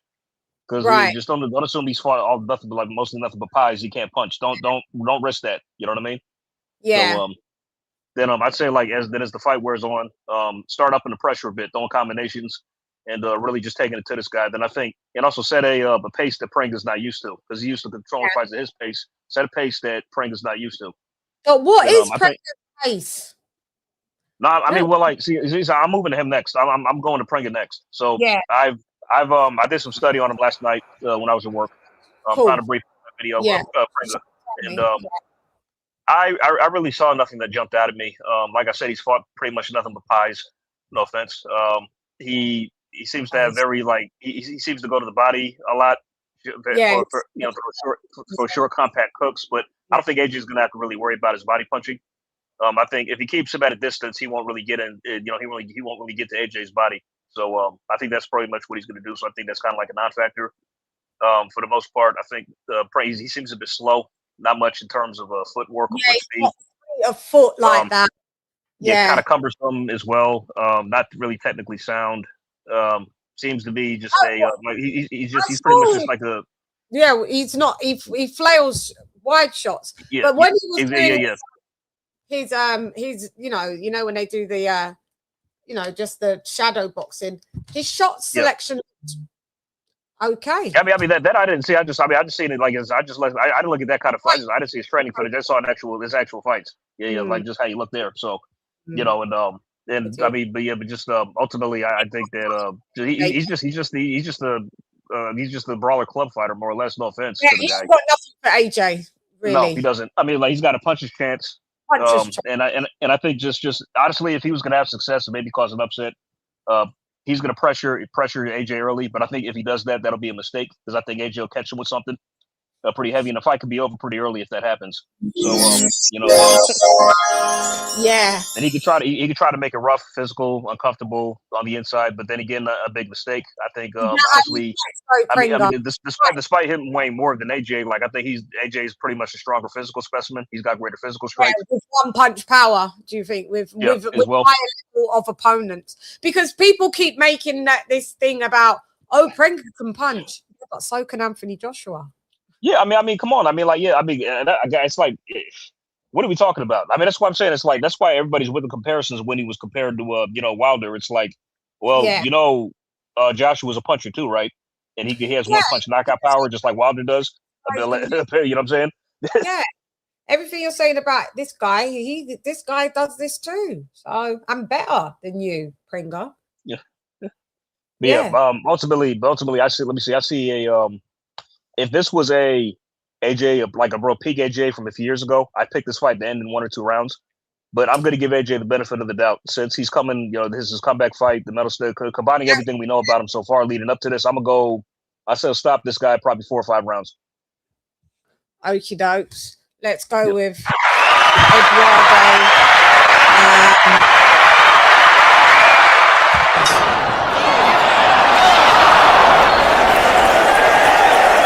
Predictions.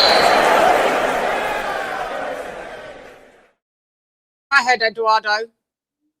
Hey, so how old is AJ now? 36. Be 37 in October. Just a piggyback because I was paying attention to the weight thing. It is highly unusual for when you get over 35 to keep your body fat percentage that low. It's not at some point in time. The cutting that way, what cutting you, even if you were a 25-year-old and you're cutting down your fat percentage like that, it can weaken you like quite a bit. It can make you a little lackadaisical. Yeah. When you get older, that's what I'm saying. That's like even if you look at like Terrence Crawford as he's aged, like if he was really trying to cut back down to like 140, he'd be killing himself. Oh yeah, that's why I had to move up from 135. He was killing himself to make 135. That was crazy. And you see what a fire looks like when he has to do that. I don't see the reason why, because here's the funny part is... Just say something real quick. That this BMI thing, I don't know if I'm always sold on it. So, right, let me just hold your thought, Eduardo. I went to the gym. I was going to sign up for this other gym, and I went to talk to a PT, personal trainer, and he did like an assessment, right? So he weighed me, and then he got this instrument out to... for your BMI thing. Do you know, like I came up as overweight. What? No, the BMI thing is like that. Yeah, and that my BMI was 33 and it should be between 29 and 32. So I was 1% out of the thingy. So I'm technically overweight. No, I'm not. No. That's wild. No, those things are culturally terrible. AJ, you see me in real life. I forget. You look great. You look great. What the hell? You're not fat. You're like, you're part. Yeah, you find a way you are. It doesn't take that. First of all, like I know it's naturally some, but whoever made that scale of BMI must have been basing it on pygmies or something. Because to be honest, My daughter was in school. She was already she was like in like 8th grade. She was already like 5'10". She might weigh 120 pounds. Yeah, she was 5'10", 120 pounds, and they told me she was obese. I said, bro, you guys do not. That thing does not take into account muscularity. It doesn't take into account height. I don't think it's for black people. No, it's not. It's culturally biased as hell. If you're a sister and you think it probably would have told you back when Serena was at her most that she was overweight. Was morbidly obese. Yeah, that's exactly what it would say. It's crazy. It's not working for us. I've never been told in my whole entire life that I was overweight. So the program that he wanted to put me on was, oh, we'll just get lean muscles and we'll put you on a nutritional diet where, you know, you'll take a slight calorie deficit. This is a black guy as well, by the way, the trainer. Needless to say, I didn't even go with him. To another gym. I wouldn't have, because first of all, him using BMI, he should have. First of all, women, like I said, the BMI does not work for us. I'm just saying, if you're melanated, it's not going to be no good for you. And the most way he could find it, he did my back, not really much. I mean, you know, he did my stomach, which it ain't big anyway. But I guess that's where you might hold the most. And women are water retainers, so if you're gonna come on your period, you may podge up just a little, you may bloat it. So it's not really accurate. It's not taking what it is accurately. Do you understand all of it in context? I'm like, bruh, there's nothing overweight about me. This is not. No, but if you go by BMI, I think was AJ like 6'5", maybe 6'6". 6'6". If you go, me and him about the same height. My BMI says that I need to weigh 220. I would be a skeleton. Dead. Yeah, that's too small. That's what it says. That BMI listen. So it's like that thing sucks. But that's even more reason why I was saying, like, when you get a little older as a man, you get your man strength. You're supposed to have a little weight. When you start shredding down, it does take a lot out of you to do that, and it does weaken you. It's just like if you ever see those bodybuilders and they talk about in their own show and they're all muscular, but they feel like they're about to pass out because they're like you can't like the fat is necessary for you to like it's difficult to do that and be 100%. Now, thank goodness he's doing it against somebody like this, but yeah, you got to put a little weight. You got to keep your weight on. That's what I would have thought. I it's just something that I'm a bit like you know what I mean? And you're a man, so you can say, and you work out, you can say, if you're smaller, you're pretty much weakening yourself, because that is a lot of weight. It's not like AJ's dropped like 5-6 pounds. He looks like he's dropped about near enough 20 pounds. Yeah. And doesn't that start to cut into muscle? It does. You ain't have no choice. You just can't. You can't, because it gets harder as you get older. Like I said, I've been in on this. Like I'm in my 40s. I've been on this since I was 15. It starts cutting into your. It's just there's so much. I know his diet's on point. He got a lot more things going on and stuff that would be influential, but you just can't keep shredding it off. It just is going to start shrinking you. That's why he does. That's why he looks more cut, but not like you can tell he's like there's some muscle loss. He's not as big as he's been. No, it's very, I'm like, whoa, he lost a lot of weight. What do you think that was on purpose? Maybe for just like mentally for himself on some level. I don't know. I don't know what he would need.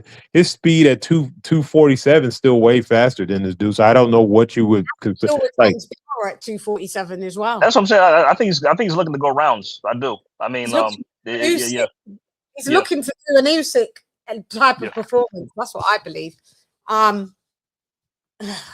Maybe he's preparing to chase Tyson Fury around or something. I don't know. You better not come in at 230 for Tyson. That's too small. Yeah, that's way too small. Way too small. And it's gonna be then this is where you're gonna fall into this shit. No, okay.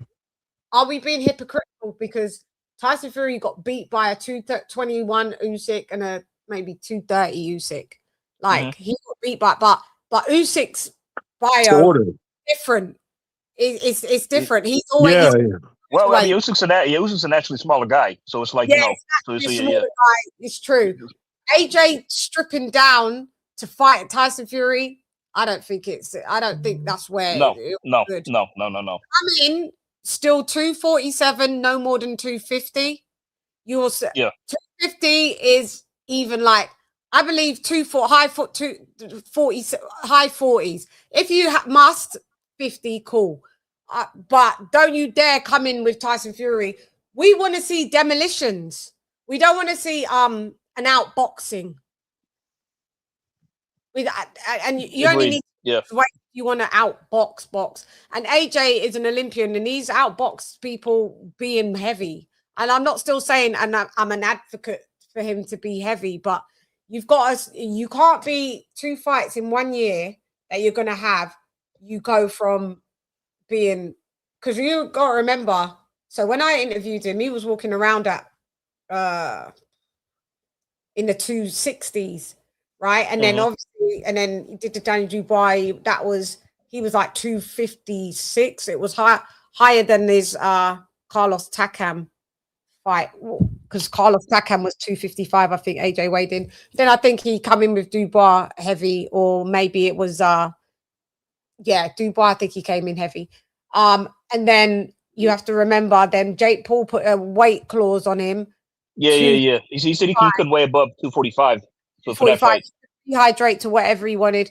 Even then, I thought, whoa, Josh looks small, quite small. But he's still, even at 245, you retain power, but the power is against Jake Paul. So if Josh, but that's the reason why I'm thinking that, because why would you prepare one type of body and you have another fight that once you clear this one, that if the other guy clears this fight coming up, why would you prepare your body to be completely different for the next fight? Wouldn't you be trying to fine tune yourself to be what you were going to be in the next fight?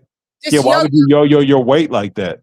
Yo-yoing is that's what my point was gonna land, because then now you've gone mad small, whatever you weigh now, and then you're gonna have to bulk up for Tyson Fury as a man that's edging into mid to late 30s. Mm-hmm. You gotta be careful. Just be mindful of that, Joshua. Yeah, you gotta be mindful of that. Stick to find your because I feel that he should know his optimum weight. This at 34 fights in by now, you should know what your optimum weight is. Usyk does, and he's only had like 24 professional fights. So you got to start knowing what your optimum weight is. I mean, with this Rico fight, he was above he was in the 230s, which I think was too heavy. That was way too heavy. Heavy for him. That's not his optimum weight. That's why he comes in 221, 222. That's probably why he looked like shit in that fight. And just didn't take it seriously. He looked bad in that fight. Too heavy. So I remember saying that to Uncle Ronnie. I said, even heavyweights, just because they don't got a mate weight, there's a weight that serves them the best, optimum. And he said, that is correct. I mean, remember the third Wilder Fury fight? Wilder came in at like 230. Wilder even sticks to a weight. Like Wilder gone from, I think he was sick before the first Fury fight, because I think he came in 209, and then maybe 214. He dropped down to 214, 215 is Wilder's optimum weight. He was at his best between like 210 and 215. That was at him at his best weight, I think. Wilder, he went big. It was the second fight. He went to 240. The second fight he went up to 220. The second fight he went to like the 220s, or like late 220s or mid 220s, something like that, for the second Fury fight. Yeah, the third one. No. The third fight. That's when he went to like 235. 238. He's way too big in that. His legs is not built to put that much weight on it. So he was gassed by like the fourth round already and was tired. Coach, who came out and said, we do. No, it was Malik Scott saying that after the third Fury fight, Malik Scott, he was on a panel and he did address and said, now we're going back to what Wilder's optimum weight is. We're going back to 214, 215. Yeah, so every heavyweight. It's funny. It still didn't help him. He still got battered by Joseph Parker and Zach. But the goofy part about it was different weight doesn't mean you win the fights. But what I'm saying, for sure, the best chance is that all cylinders are still firing. The silliest part about that, but like I never liked it, Malik Scott as his trainer, because it was like, bro, you bringing him into the third fight to actually be an outboxer because I saw how you were training, but then you have him put on 30 pounds. It didn't make any sense at all. None. That's why Wilder got rid of him. Good anyway, but I mean, just get rid of that guy. Malik Scott's trash. I mean, what was fine? I remember the first round for the third Fury. He was actually boxing pretty well. Like for the first round, he won the first round through his boxing alone. Was grabbing Fury's body, but he was gassed by the second round, and then he had to resort to brawling with him. Then when he got hurt, then when Fury dropped him, and he got hurt. He just resorted to brawling, more or less. And this is what fighters do, and this is what. Bringing that into Joshua, are you going to revert back to type? Because some of your reverting back to type was good type. Do you know what I mean? Some of what you did with Dillian White, if you can revert back to that, I'm down for this demolition job. Hell yeah. No, I mean, he could just wait. We don't have to go that far back. We can go back to how you did in Ngannou. Let's spark him out of here, bro. Like, I know he's a bit more like, let's do it. Go out there and knock him out. I was looking at that Ngannou fight, and it's right what you're saying. Like, just, but I mean, Chann was funny. So I think the Ngannou made mistakes that it was easy to execute that, because if you see how Josh approached the 1-2, his hands was down, and then he just came up and just went, no effort. But but the thing about it also, though, but that's when we talk about the animosity. I think AJ took it personal that Fury was embarrassing boxing, and he went in there and said, let me show you what time it is. Yeah.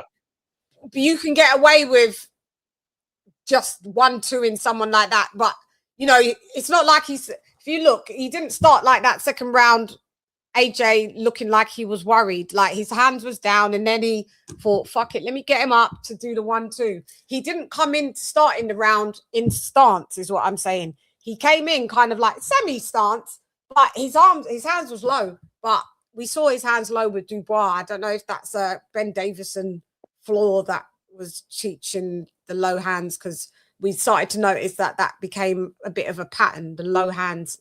You could get away with that, is what I'm saying, with an Ngannou.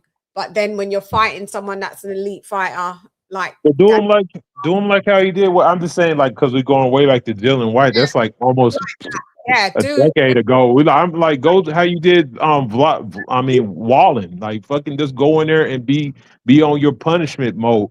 Like, because I'm saying that's in there now. Like, or if you just feel like you're so overwhelmed, it's like, does the guy have to have no punching power for you to do him like that? Like, bro, go in there and do this guy like that. Do this guy like that's what I'm saying. That's why I want to pissed off. Like, bro, who are you to think you even belong in the ring with me? Yeah, he like, should. He could. Josh could go in there and just Ngannou that guy. He just annihilate this guy. If he wanted, So yeah. I don't care if you can punch. I'm not even going to allow you to, because you're going to be knocked out before you even think you can do that. That's what you don't get paid for overtime. But I do believe we're going to see Joshua take this. Can I just give it my prediction is Joshua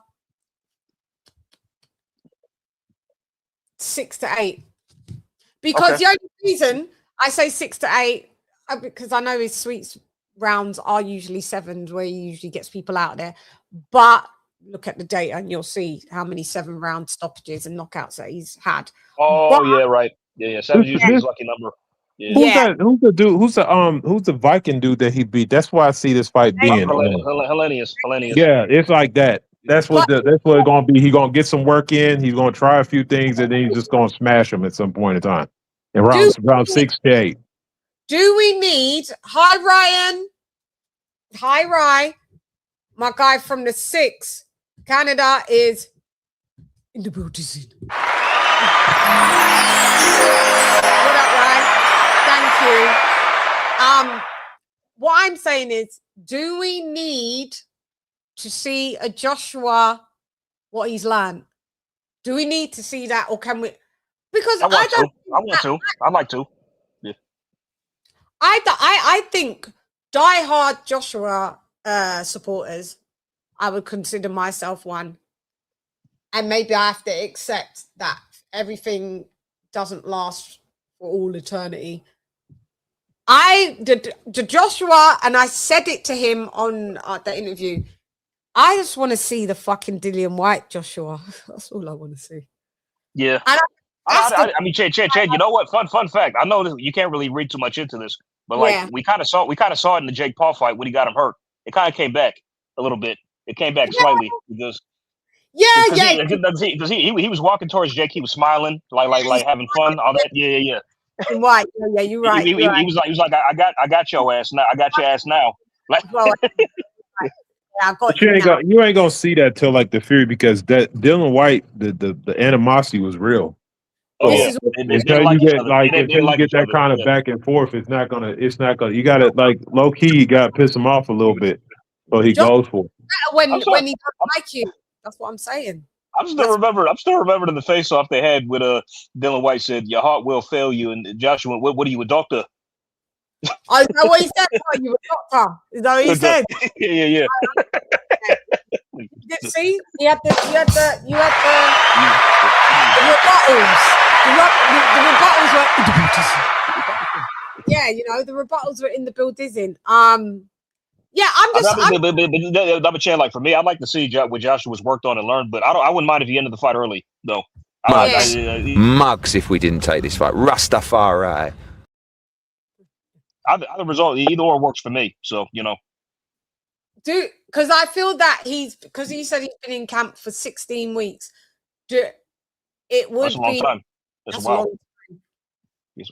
Would it be? You kind of like. Like when you was a kid and you got a new toy and you wanted all your friends to see your new toy. Like, I got it. Like, he's going to want to show his new toys, his new arsenal. But I don't think you have to show everything. And it doesn't have to be long and drawn out.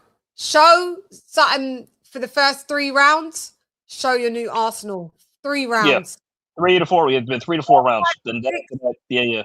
5 and 6, revert back to type, and I'm talking about type. Yeah, restore factory settings. Yeah, on 4, 5, and 6, and get him the hell out of there. We want to see Dillian White settings of what you did. Just bang him out. Just done.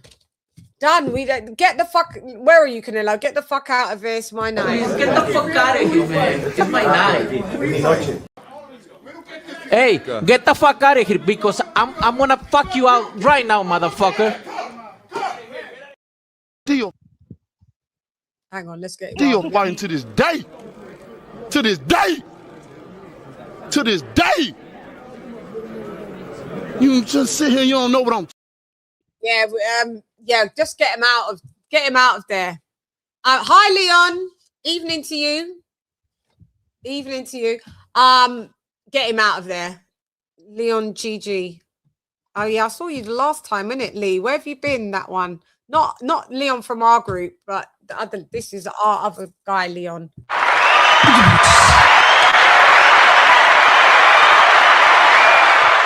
What are you saying now, Eduardo? Sorry, I've interjected. Where do you think this fight? So who's winning and how? Use all the you already know, but okay, so with the weight. I guess I gotta give my man Pringa a chance how he can win. He got to be. You just remixed Pringa. You called him Pringa. I'm gonna keep going. My bad. After this fight, I'll call him Christian. There you go.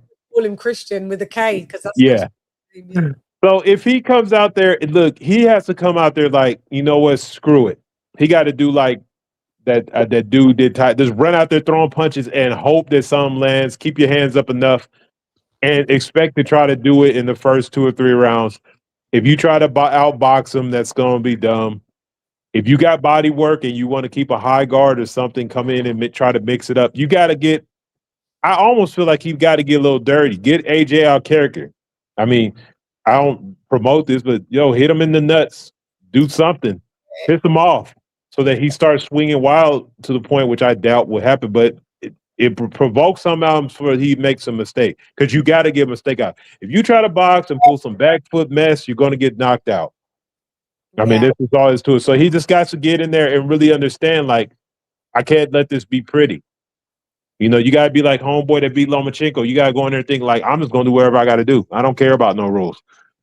He said something interesting, Joshua, in one of his media discussions when he did his media day yesterday or the day before.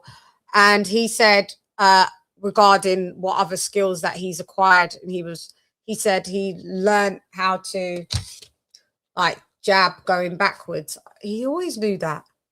Like double jab going backwards, jab, jab. But I saw him box Andy Ruiz part 2 like that. Ruiz was the pressure fighter. Joshua was on the back foot. He still jabbed Ruiz. Did he not? Have I got it wrong? He did. No, that's I'm not trying to shit on the going with Usyk, but I'm really like trying to wonder what is it that you're going to learn over there. The only thing that maybe they could teach you is maybe some footwork. Footwork is fun, yeah. That's it. Footwork. That's the only thing you should know. Like, but you punching and throw like, bro, you like this not nothing. There's nothing you going. Yeah. You know how to throw a punch going back, a jab going backwards. Like, what is you really showing? And to be honest, it's not even that Uzyk's throwing the punch while going backwards. It's the lateral movement of the footwork. That's what it is. Yeah, laterals movement. Yeah. Because let's be real, I guess the only difference was when Usyk was throwing that combination, you were dodging all that. Were you supposed to draw jabbing there somewhere? No, you would have got hit if you did that. You did exactly what you're supposed to do. Evade the punches. Counter puncher, isn't he? So, I mean, if someone's got you on the back foot, I've seen him punch. You're going to counter, and he's good with what Floyd showed him. He's good with the pull counter, Josh. He is good with the pull counter that can get the opponent in trouble. I mean, I'm hearing these things that he's saying, and I'm like, but you already did that already. You used to do those things already. You used to throw combination punches. You always did that. So no, if anything, it's some regression because let's be real. The reason you got knocked out by Dubois, I mean, outside some of the power, but you threw a lazy uppercut from a weird angle, which I'd never seen you throw an uppercut like that before, and you got caught. Yeah. That's not something being taught. It's just maybe you were hurt and a little sloppy, but I'm trying to see like that. That's what I say. It sounds all great with these collabs and we're going over here. Yeah, that sounds cool when you're 20-something, bro. But when you're 30-something, like what is he really going to teach you outside of a little tinkering, a little footwork? Like we seen you fight with one guy that told you put your hands up. We see another guy told you keep your hands down. It's like, bro, like you've done every style. I think what it is. Just more confidence. Maybe you just wanted to try something different, but I don't see. Well, Usyk ain't over there teaching you nothing that you don't already know. You're a former gold medalist, man, bro. You didn't fought and seen everything. You picked up the sport late. You and Usyk were both medaled in. Usyk medaled gold in heavyweight division. Josh medaled in super heavyweight division on the same, in the same fucking Olympics. So yeah, I'm not saying that you don't learn. I feel that we learn until we take our last dying breath on everything in life. There's always a chance to improve and everything. But I don't want it to be like you just get caught up in the moment, that he gets caught up in the moment. And because Joshua's a sponge and he wants to learn all new things, which is brilliant. But sometimes if you want to show too much, you trip over yourself. Sometimes it's overload. So I'm worried that he wants to show everything that he's learned, and we don't need that much intensity for that guy. Show everything that you've learned for Tyson Fury. For Prenga, we don't need to see everything that you've learned because you may trip yourself up because you're doing. When I say trip yourself up, I'm not talking about literally he trips himself up, but you start to overthink, get frazzled, and I want to show him this, and I want to show I can double jab going backwards, and I want to show my 4-punch combinations, and I want to show that. And then by the time you might be doing that, you might gas the fuck out. But hey, this is the other thing. You got to look at your trainer, understanding that you don't. This is where I was talking about earlier with Wilder. The reason why Malik Scott was teaching you to box like that, because that fucking dude couldn't punch, so he had to do all that weird running around stuff. Like at the end of the day, like Usyk, let's be 100. If Usyk had fucking AJ's body type, you think he would be doing that as much? Now he would still do it just to be a clean boxer, but at the same time, he would be putting more punishment down. So it's like, bro, like. He's teaching you skills that he's required to have to survive. Yeah. You already wanted the Goliaths. You don't need to. You didn't have to grow up into being one. You was already here. Like I'm not new to this. Like so, unless they came up with something that specifically fit his physical gifts, because like I said, there's like as in shape as you see, he's never the physical specimen that fucking AJ is. Pause, because I know how losers are. But anyway, but so like let's be real. You gotta fit those. Yeah, we're gonna teach you some, but you know why you weren't using lateral backwards punch? Because your arsenal is too great for you to be worrying about that. If somebody comes in reckless, you hit them with a right hand, they're getting knocked out. Yeah, and knock them the fuck out. I've stressed it that as much as I could, man. Go back to, but maybe you just can't go back to that. Too much has happened. Maybe you just can't go back to being the guy that fucked up Dillian White, Anthony Joshua. Yeah, I think honestly, like he's matured past all that. He's not that same fighter anymore than he used to be. You know, he's not hungry no more. He can't be. It's not. Let's be real. He's not hungry no more. Like I said, he's been on silk sheets. Like, bro, so it's like the same anymore. He said he's hungry. Like this fight's gonna. Let me put this out as a statement. We are here at Come Box with Chann are no way or shape or form degrading or any fighter, and we're not degrading. We're using stats, facts, and data, and we're not degrading Anthony Joshua. We are merely stating some of the facts that we could see, some of the data that we've analyzed, and some of the stats, and yeah, sprinkled with some opinion. So I don't want people to take it that but we have to keep it a buck. And we have to keep it real. I don't think he can ever go back to being the Anthony Joshua that fucked up Dillian White, because you've come more of a long way where you've learned other stuff. But I think that mindset should have been completely buried. It should be there when it's needed to retrieve. Like that primal instinct should never be buried, is my point. No, yeah, that's true. Yeah, that's true. I mean, it's like take Terrence for instance. Like Terrence Crawford, like it was always there. It's like he had a get back mentality. Oh, you get me, I'm gonna get you back, regardless of what I do. Right. You know what I'm saying? Right. It's called primal instincts. Yeah, primal. You ain't like, all right, we'll do all the fancy stuff. I'll pour with my jab. I'll make it look pretty. But the minute that you punch me in my face, yeah, I'm still gonna show some of the skill. But it's primal. That's it. If you lose primal, forget it. Yeah. It should be some levels. Now I know everybody gives Tyson a hard time about, but like, bro, like when he was getting his ass whooped by Holyfield, and he's like, "Yo, fuck this. I want to still do something to you. Like I'm gonna do whatever I got to." Yeah. That's beyond boxing, but that's in his core soul. Yes, I'm going down with the shit, but god damn it. It don't matter. I'm still going out fight. You're gonna be scuffed up. Yes, you may win, you may kill me, but everybody's gonna know that you was in a fight. I'm gonna leave you marked up, and I don't care. It's sort of like a desperate animal. Right? Yeah, that's innate, primal. You can't lose that, man. You can't lose that. I don't care if your sheets are silk, because in this camp they wasn't. So. He said, because in this camp, he slept on a single bed. I think now he's just got a king-size bed. Eddie Hearn said he got a king-size bed. He's sleeping on a single bed. Eddie Hearn. Oh, that's such a downgrade. Like, what the hell was you sleeping on before?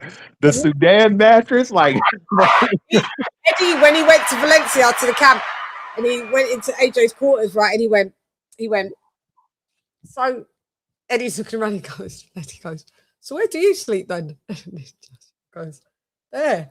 And then he went, that single bed. And Joshua said, yeah, I love it. It's really comfortable. It's really comfortable.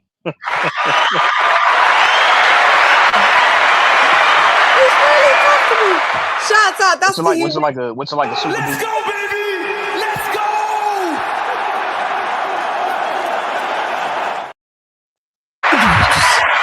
That's what I do love about Joshua.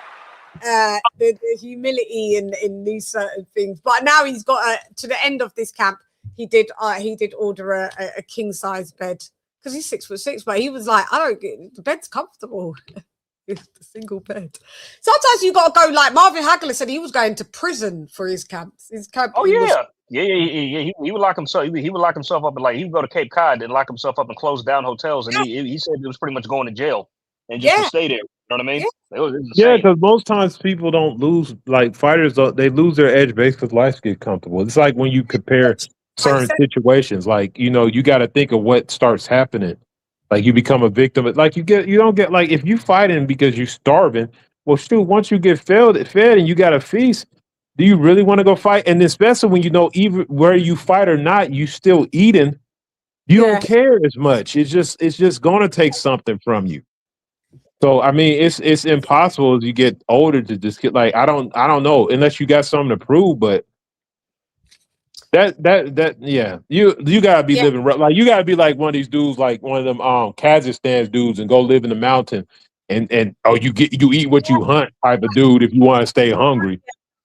Like what Beterbiev does. That's how Beterbiev lives. Yeah, like Khabib or somebody like that. Them dudes like that dude they show in UFC, like grew up wrestling bears. Them type of dudes is different.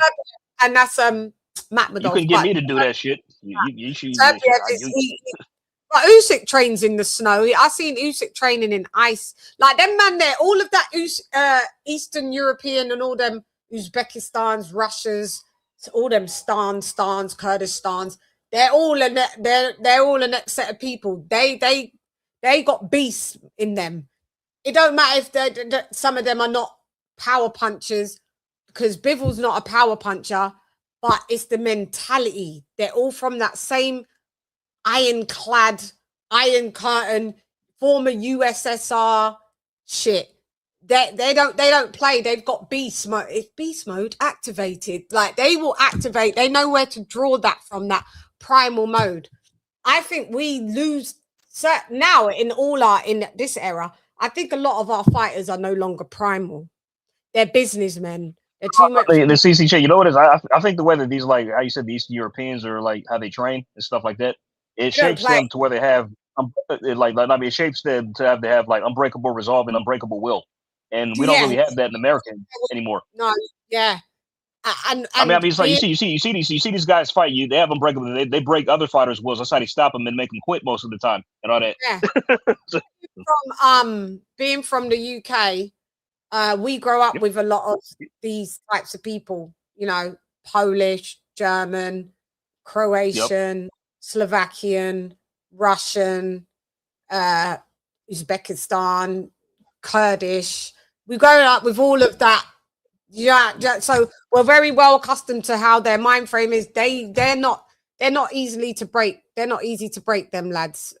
All the women. Nope. I mean, because Chann, like fun fact, like you know, Khabib and Nurmagomedov, right? Yeah. Like fun fact, like when he in the octagon, when he would fight, he would actually talk to his opponents while he was fighting and submitting them. He'd be like, you know, you don't have to do this. You should give up now. You won't win. Like just crazy shit like that. You know what I mean? He would always like you should give up. You come on, man. You fought hard enough. Yeah, I'm going to tell you, Matt, if I turn through just a little bit more, which I'm planning to do, I would just advise you to just quit now, because this is. He was even doing it to Conor and everything. He did to Conor McGregor and everything. Talk about like talk some shit now. Talk now. You got nothing to say now, huh? You talk now. Talk now. Don't play. The Eastern Europeans don't. Let me do the super chat. The Eastern Europeans and that side of the world, they do not play. I fucking respect it because they get the fucking job done.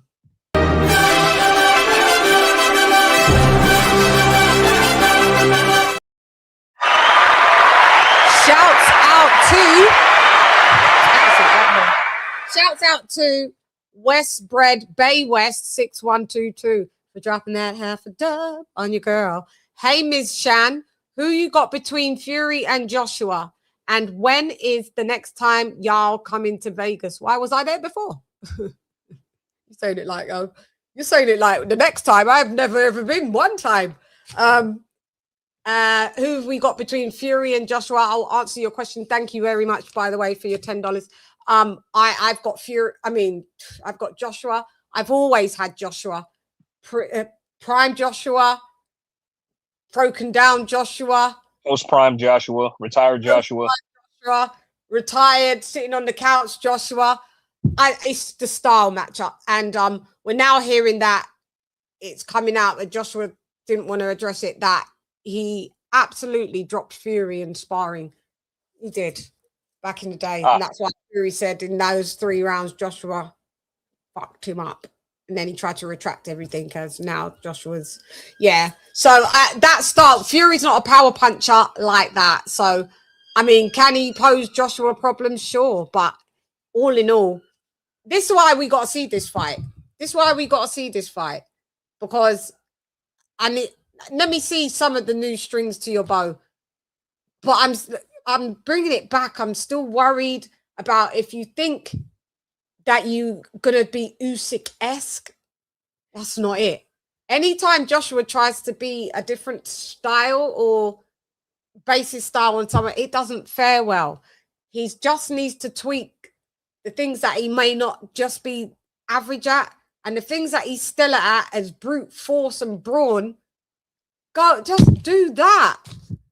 Like, you know, once you're a tank and you just come mowing down shit, like, you're gonna get punched maybe a couple of times, but trust me, when you just do a total annihilation, it's okay. When you've got bombs in both hands, you're 6'6", and you weigh, in general, walk around at 260 pounds.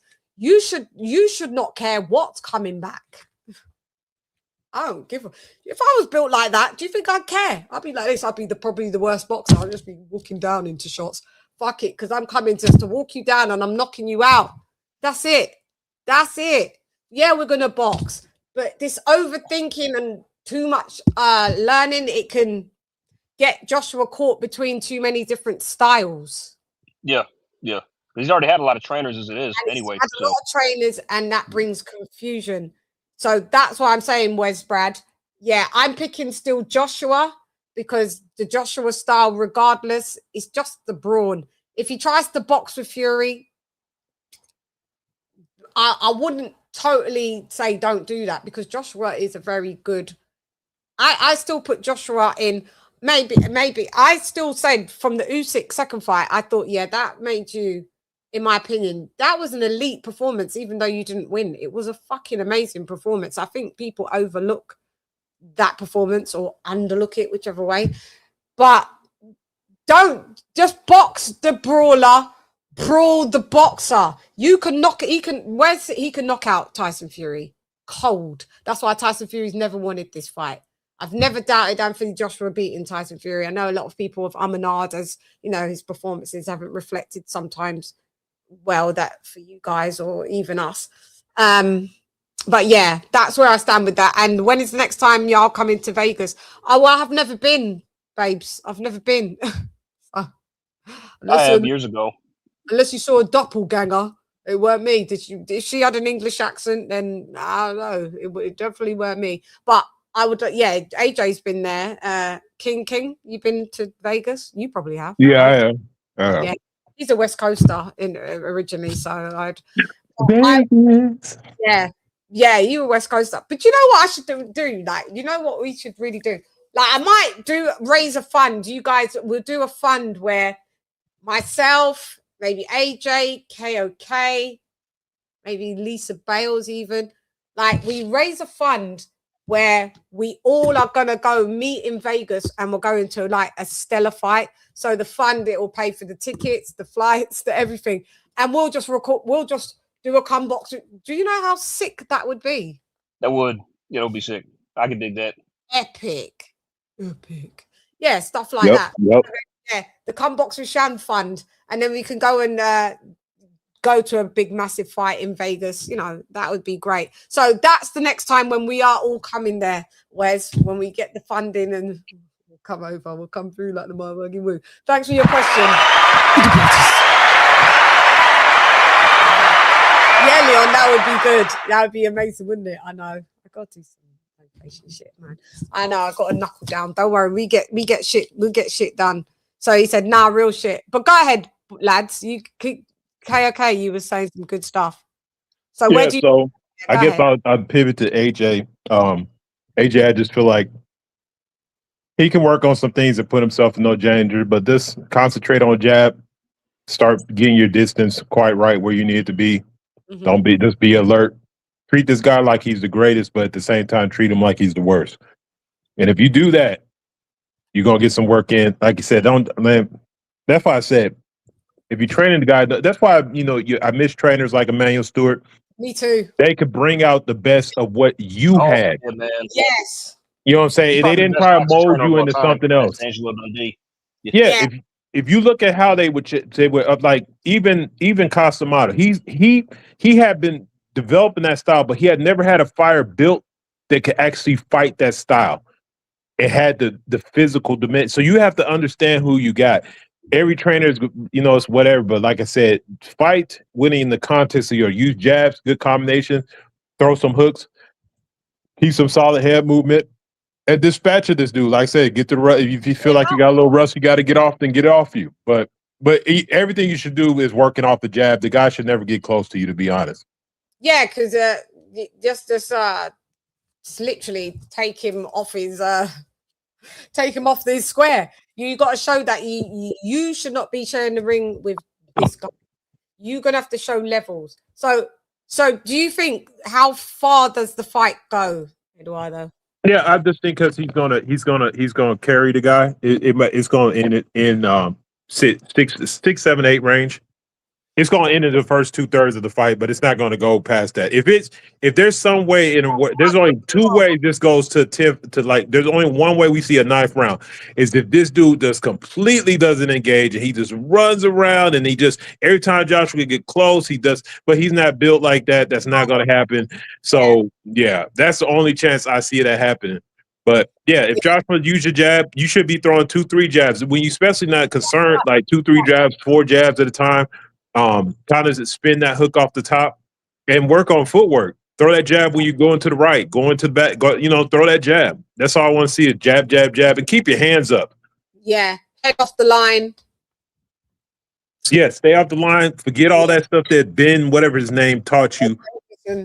That's terrible. Ben Davidson thing. I broke it down, man. I broke it down right after the fight, and I explained to y'all that it wasn't no flop, but he was told to do that. And it was obvious he was told to do that because, like I say, everybody was just thinking, "Oh, what did you just forget?" No, he was told to do that, and you see what happened. Keep your damn hands up. It doesn't make any sense to drop your hands there anyway when you have such a straight jab and a powerful one. You should bring it from your temple and bring it right back. Mm-hmm. It's just smart boxing.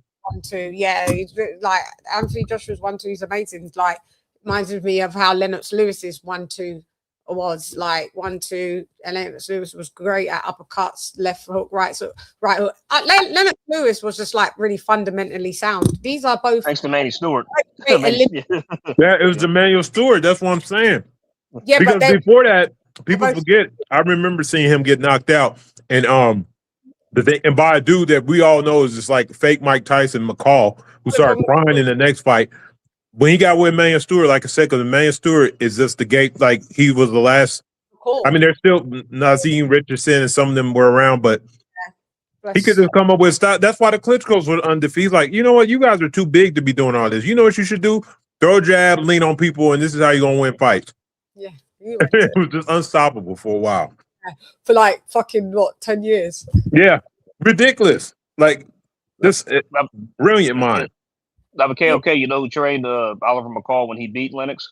Manuel Stewart. I'm trying to tell you, yo. Low key, probably the most one of the generationally the best. That's why I'm saying, like, the funny part, especially when he was talking about, and it sucks they died. Like, the best thing should have happened if Wilder grew up in Michigan, we'd probably be talking about him completely different because he would have trained him actually how to fight, how to use those tools correctly. Yeah.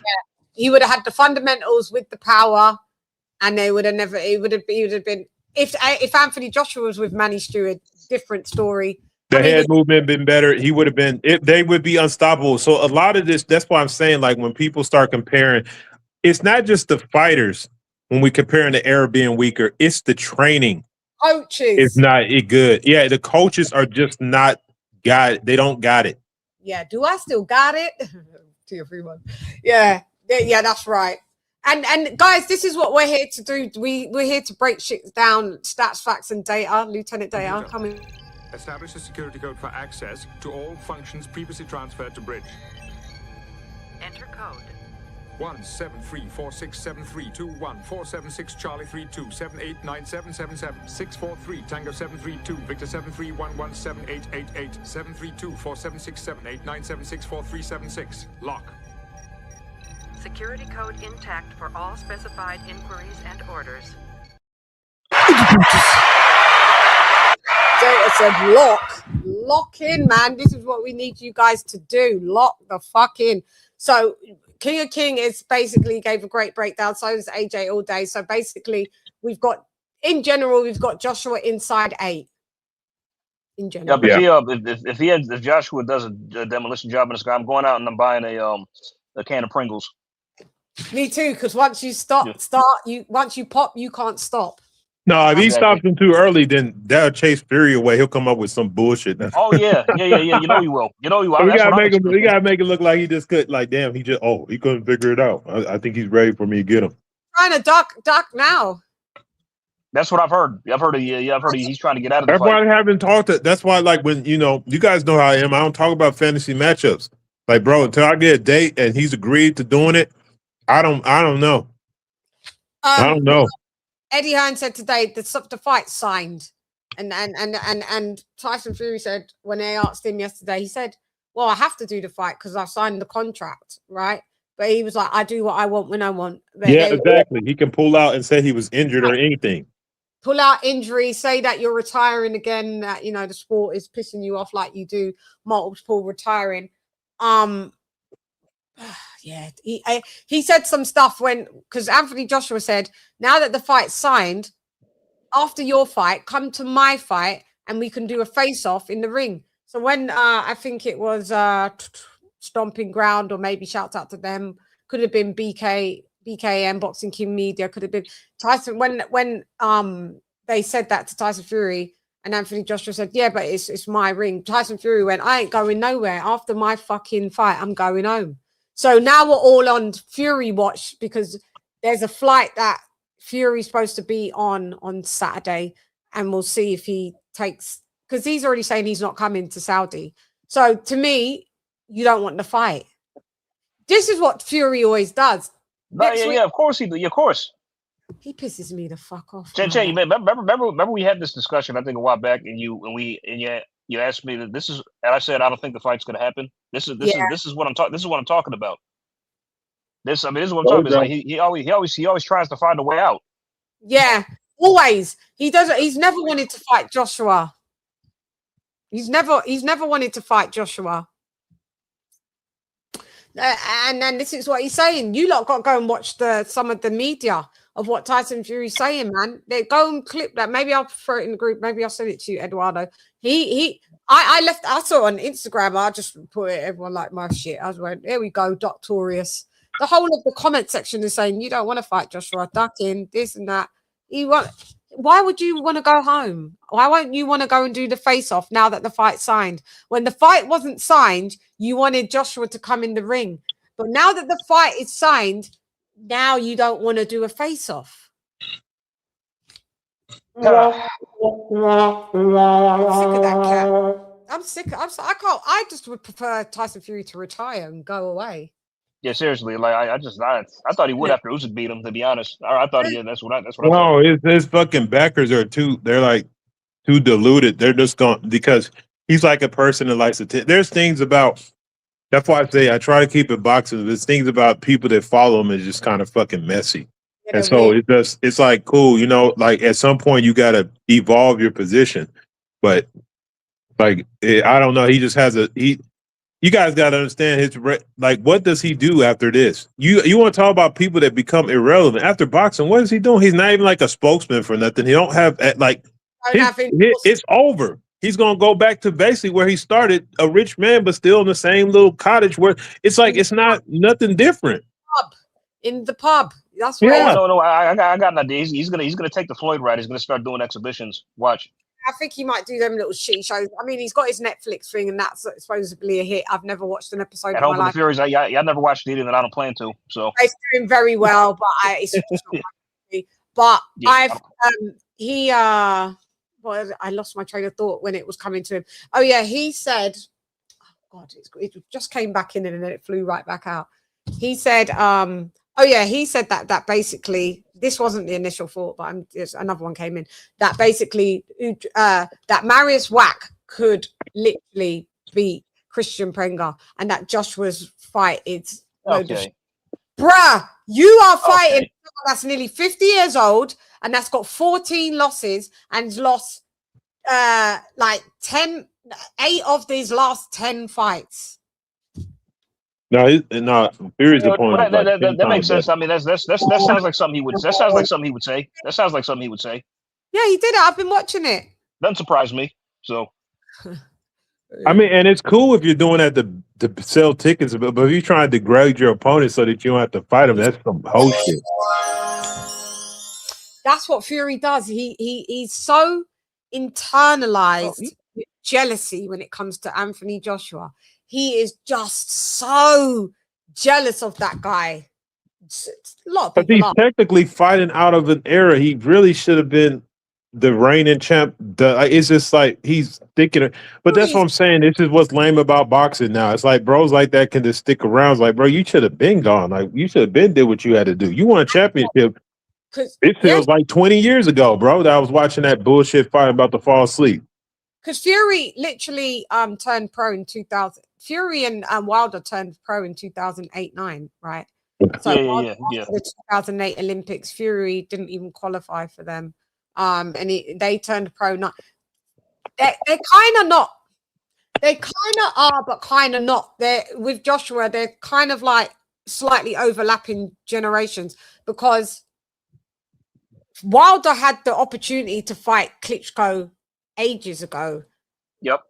And if you look at Derek Chisora, he's even the next generation. He's in them lots generation because Derek Chisora fought Vitali. You know how long in the tooth you've got to be in this era to say that you fought Vitali Klitschko? Yep. You're not from the same era as Joshua, technically. You're not. So that both of them should have done what they've done and been gone. Fury and Wilder, they both should have been gone. Joshua 2013. Yep. I mean, I think like a big factor that Fury's sticking around is just for money for the most part. It's for money and his mental health because he knows he doesn't want to be a good dad. He likes fucking around and sniffing whatever he sniffs and drinking whatever he fucking drinks.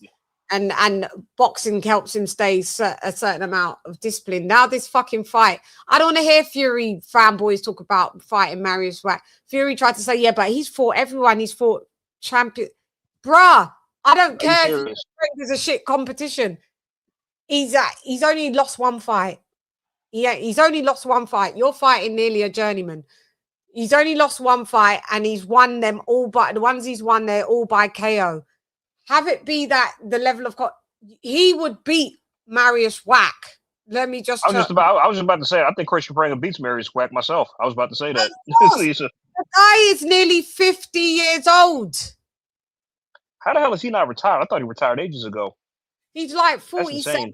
Yeah, like 46, he's 46. He'll be 47 this year. Yeah. 47 this year. Like, and growing older is it's fine. But what I'm saying is, you can't try and poo-poo on Joshua's shit, and your shit is whack, literally. I mean, like the only reason.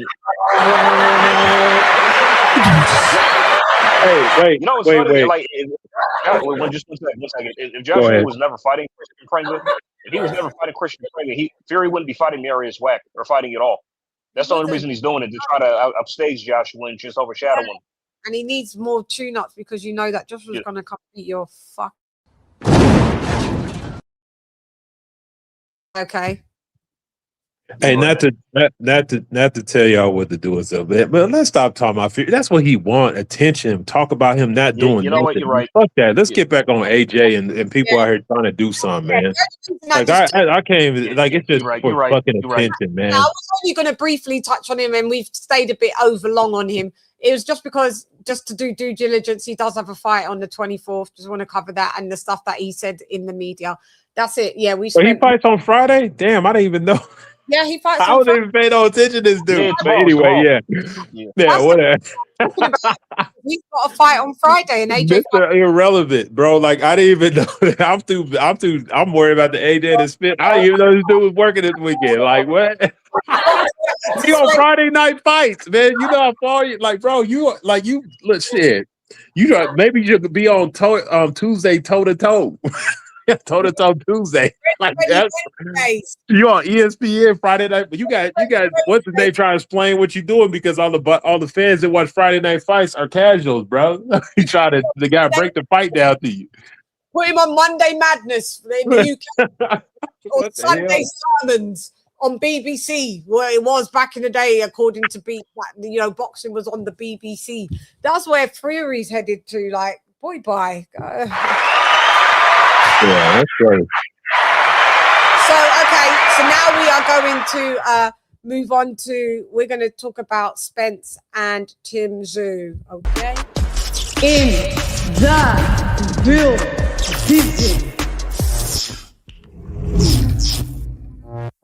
In the building. Okay, so now we've wrapped up them other lads. Now we've wrapped them up. We've actually this show was supposed to be an hour. I don't know why I put a time limit because it always goes over. But it goes over because everybody's having fun, by the way. So I hope everybody's watching's having fun. And I hope my two co-hosts are having fun as well because I actually am. So, yay! I know, we have fun, don't we? So, Spence versus Tszyu. Who would like to start? Eduardo, you go ahead. You start. Oh man, it's tough. Errol Spence coming off 3-year layoff. Tim Tszyu coming off a few losses, but then a couple comeback fights in Australia. Some issues with weight. I mean, it's just I don't know, man. We can all just dive in. Like, let's all. Yeah, because here's the thing about it is that I'm gonna say from what I've been seeing. Initially, when I saw this and I was looking at Spence training, I was like, that dude looks slow. I'm like, bro, he is not. I'm like, this is about to be a wash. I'm like, that because I'm big on Tszyu or anything, but just the hand speed and Tszyu being more active. I'm like, he's gonna go in there and beat him up. I said, then you're going to Australia, which, we don't know. I mean, they've been pretty straight up on decisions, so I don't think that's going to be an issue. But I seen him. I saw some of the work, and I seen him working the last week. That he does look like he's got a little bit of speed, but he got a lot of rust to shake off, man. And Tszyu, there's hometown, man. Tszyu's going to be comfortable. That crowd's going to be crazy. Man. What I saw when that fight was first posed, I don't know if you lot remember, this was after the Terence Crawford loss. Yeah. This fight was posed. I was like, Spence will beat fucking Tszyu's ass. Right? Yep. But then we're now 3 years in. Us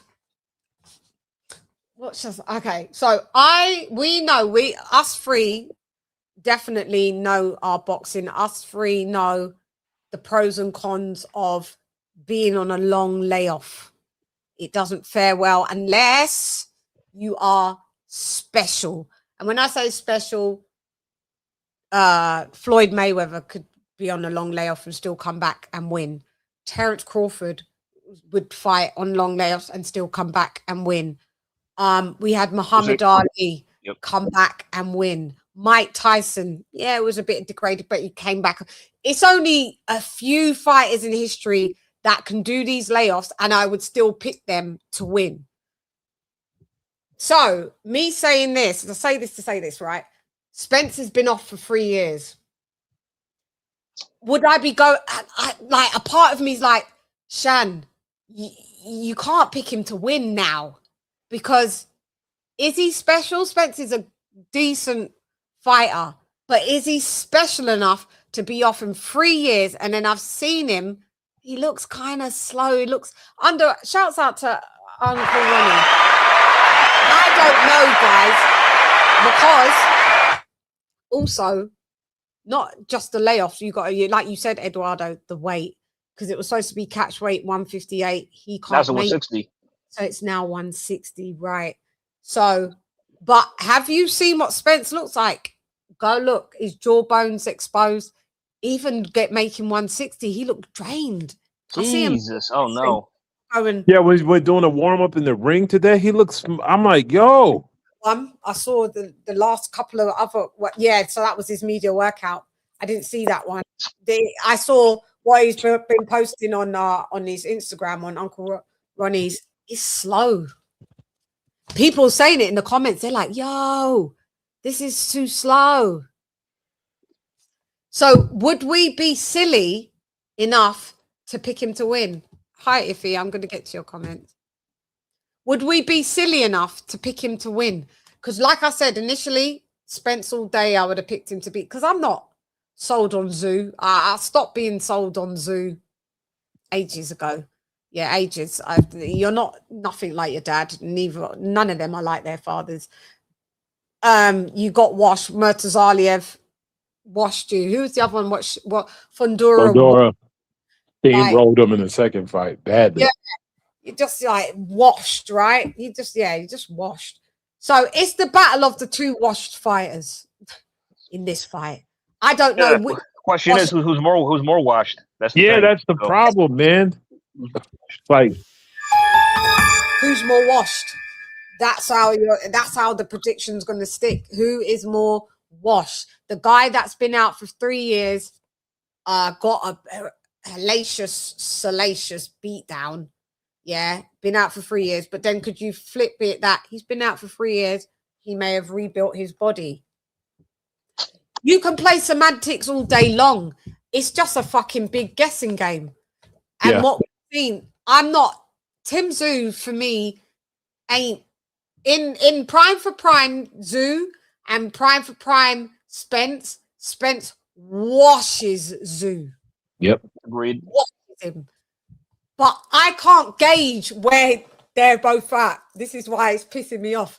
Because my pick's now gone Spence to no pick. I've got no pick. Oh, really? Okay, so you're just gonna be on the fence about this one. I will try and pick with you guys because you guys are going to provide your opinions, and then that's why I listen. And I'm like, okay, I can maybe see it that way, and it might guide me to a pick. It might. I never like sitting on a fence, and I'm not sitting on the fence because it's any diplomacy, anything like. I hear you. For sure. I just don't fucking know. Okay, well, let me. Hopefully, my analysis will break it down for you, help you out. Yeah. Okay, so all right, advantages for Tim Tszyu. He's had a rough past couple years. We've seen him get beat 3 times. He's won some, he's lost some. He's coming off 2 back-to-back wins, breaking in some new trainers here, but ultimately he's been the more active fighter. He's the naturally bigger man. His style. Yeah. He's a pressure fighter, so that's one thing to look at. Right. He's a prominent body puncher also, which I think could, if he goes to Spence's body, that could really sap his legs and wear him down. I think that it just his overall work rate too it's pretty high. Right. Spence, of course, he's got just the big. Of course, he's got he's been in there with the best competition, champion experience, better resume, of course. We all know the stats, but the thing is, like, yeah. But he's been out too long. 3 years is a long time, and he's 36 years old now. Did Sugar Ray Leonard drop out for 3 years and came back and won, didn't he? Yeah, against Marvin Hagler, but that was Sugar Ray. Yeah, you just said it's special. So my point is only special fighters can do that. Yeah. So I mean, Earl's good, but he's not great or special in my opinion. He's not. I mean, unfortunately. So but now he's 36. Been out 3 years is a long time. Fights in middleweight. He's had to move up 2 weight classes. He's breaking in a new trainer. He's got Ronnie Shields in his corner. Yes, Uncle Ronnie. He also got to ask about, like, does he still have mental demons or mental scars from the Crawford beating or the Crawford defeat? You know what I mean? As well, is he over that yet? That was a bad beatdown. Yeah. I mean, just honestly, and Chann, the thing is, like, and I've looked up the shout out to Jules. I got a inkling of the purses. I looked up the purses for this fight because he tuned me onto this. Yeah. Allegedly, this is not confirmed, but allegedly Spence is getting $8 to $12 million for this fight, and Tim Tszyu is getting 3 to 5. And Spence and Tim is getting $3 to $5 million. So I'm surprised that they're being paid. He's being paid that much for a fight like this. The Aussies have a budget set aside to bring fights over, so they always have money. It's not even an issue. Okay, yeah. I mean, but that brings me to my point. As much as Spence is making, it's like, okay, are you really up for this? Is are you really hungry anymore? Or are you just showing up for the check? You know what I mean? Catch up, because somebody did ask him, like, what does he see happening next after this fight? And he goes, I'll just take it one fight at a time. I don't even know. For me, you know, see, that's not encouraging. Stay a little minute. You'll say, well, you know what? I want to try and be a 2-division champ now. Now that, I mean, there was nothing is this a title fight, this one? No, fight? No, it's not. No. For no vacant title, no interim. No, nothing. No, Booth and Fondura and they got all the belts, so there's no belt available. Yeah, so there's anyway, no, it's at 160. That's the other problem. So it would have been for a middleweight belt, so there's no belt. Yeah, so you're fighting at middleweight, right? Spence should have been skipped 154. He should have. I mean, he was at 154 in the beginning of his career. Then he moved down to welterweight. He's always a big lad. Yeah, he's always a big lad. And when I just saw that face-off that he did with Tszyu, and everyone was like, "What the fuck is that posture?" Errol looked old. I mean, and Chann, like how you mentioned how he looked like he kind of looks gaunt in the face and everything like that, and how he's not making weight right. I mean, I'm good. This is my shot. I'm gonna go out on a limb here. I'm gonna say I got Tim Tszyu by late stoppage. And that pains me to even think, because I'm like, because it would have been a no-brainer 3, 4, 5 years ago. Would have stopped him. Yep. But I'm gonna say rounds 9 to 11. Tim stops him. That's my pick. Well, am I ready to go out on that limb and say Tszyu? Eduardo, are you ready to go out on that limb? And let me just put the predictions. Are you ready to? Predictions.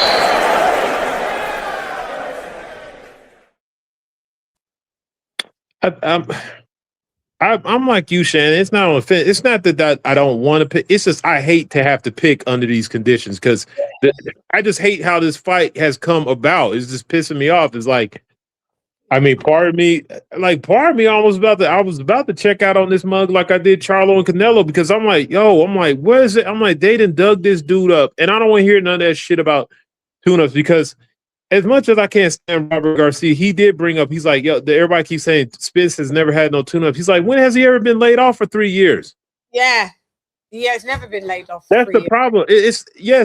You went into smoke with guys that when you did have that after that car accident situation, but it's like he just looked at so lackadaisical. It's like I just feel like, man, this is like PVC cashing in the last pieces of their fighters, and it's so fucking garbage, man. So they're about to send Charlo's ghost ass over there too before he messed up the visa crap. Couldn't get in, fucking dick. I'm just saying. So when I was watching him training with Shields, now Shields excellent. I can see him getting the most out of him they can. The camp is a lot better. I do believe some of the stuff he said about Derrick James is real. Like I'm being honest. It's just like I think he was doing too much. But the thing about it is like, bro, he just looks so slow. He looked a little faster when I watched some of the other things, but I'm like even looking at watching how he's throwing his jab. I'm like, why is he throwing his jab that high? Because he said that Uncle Ronnie has taught him, like, to maybe like really extend, and maybe he's fighting in more of a. Maybe when we're watching him, it's just a kind of a slow down. Like when you go to the gym and you lift weights, and some people go bang, bang, bang. Oh yeah, pumping weights unless you're going.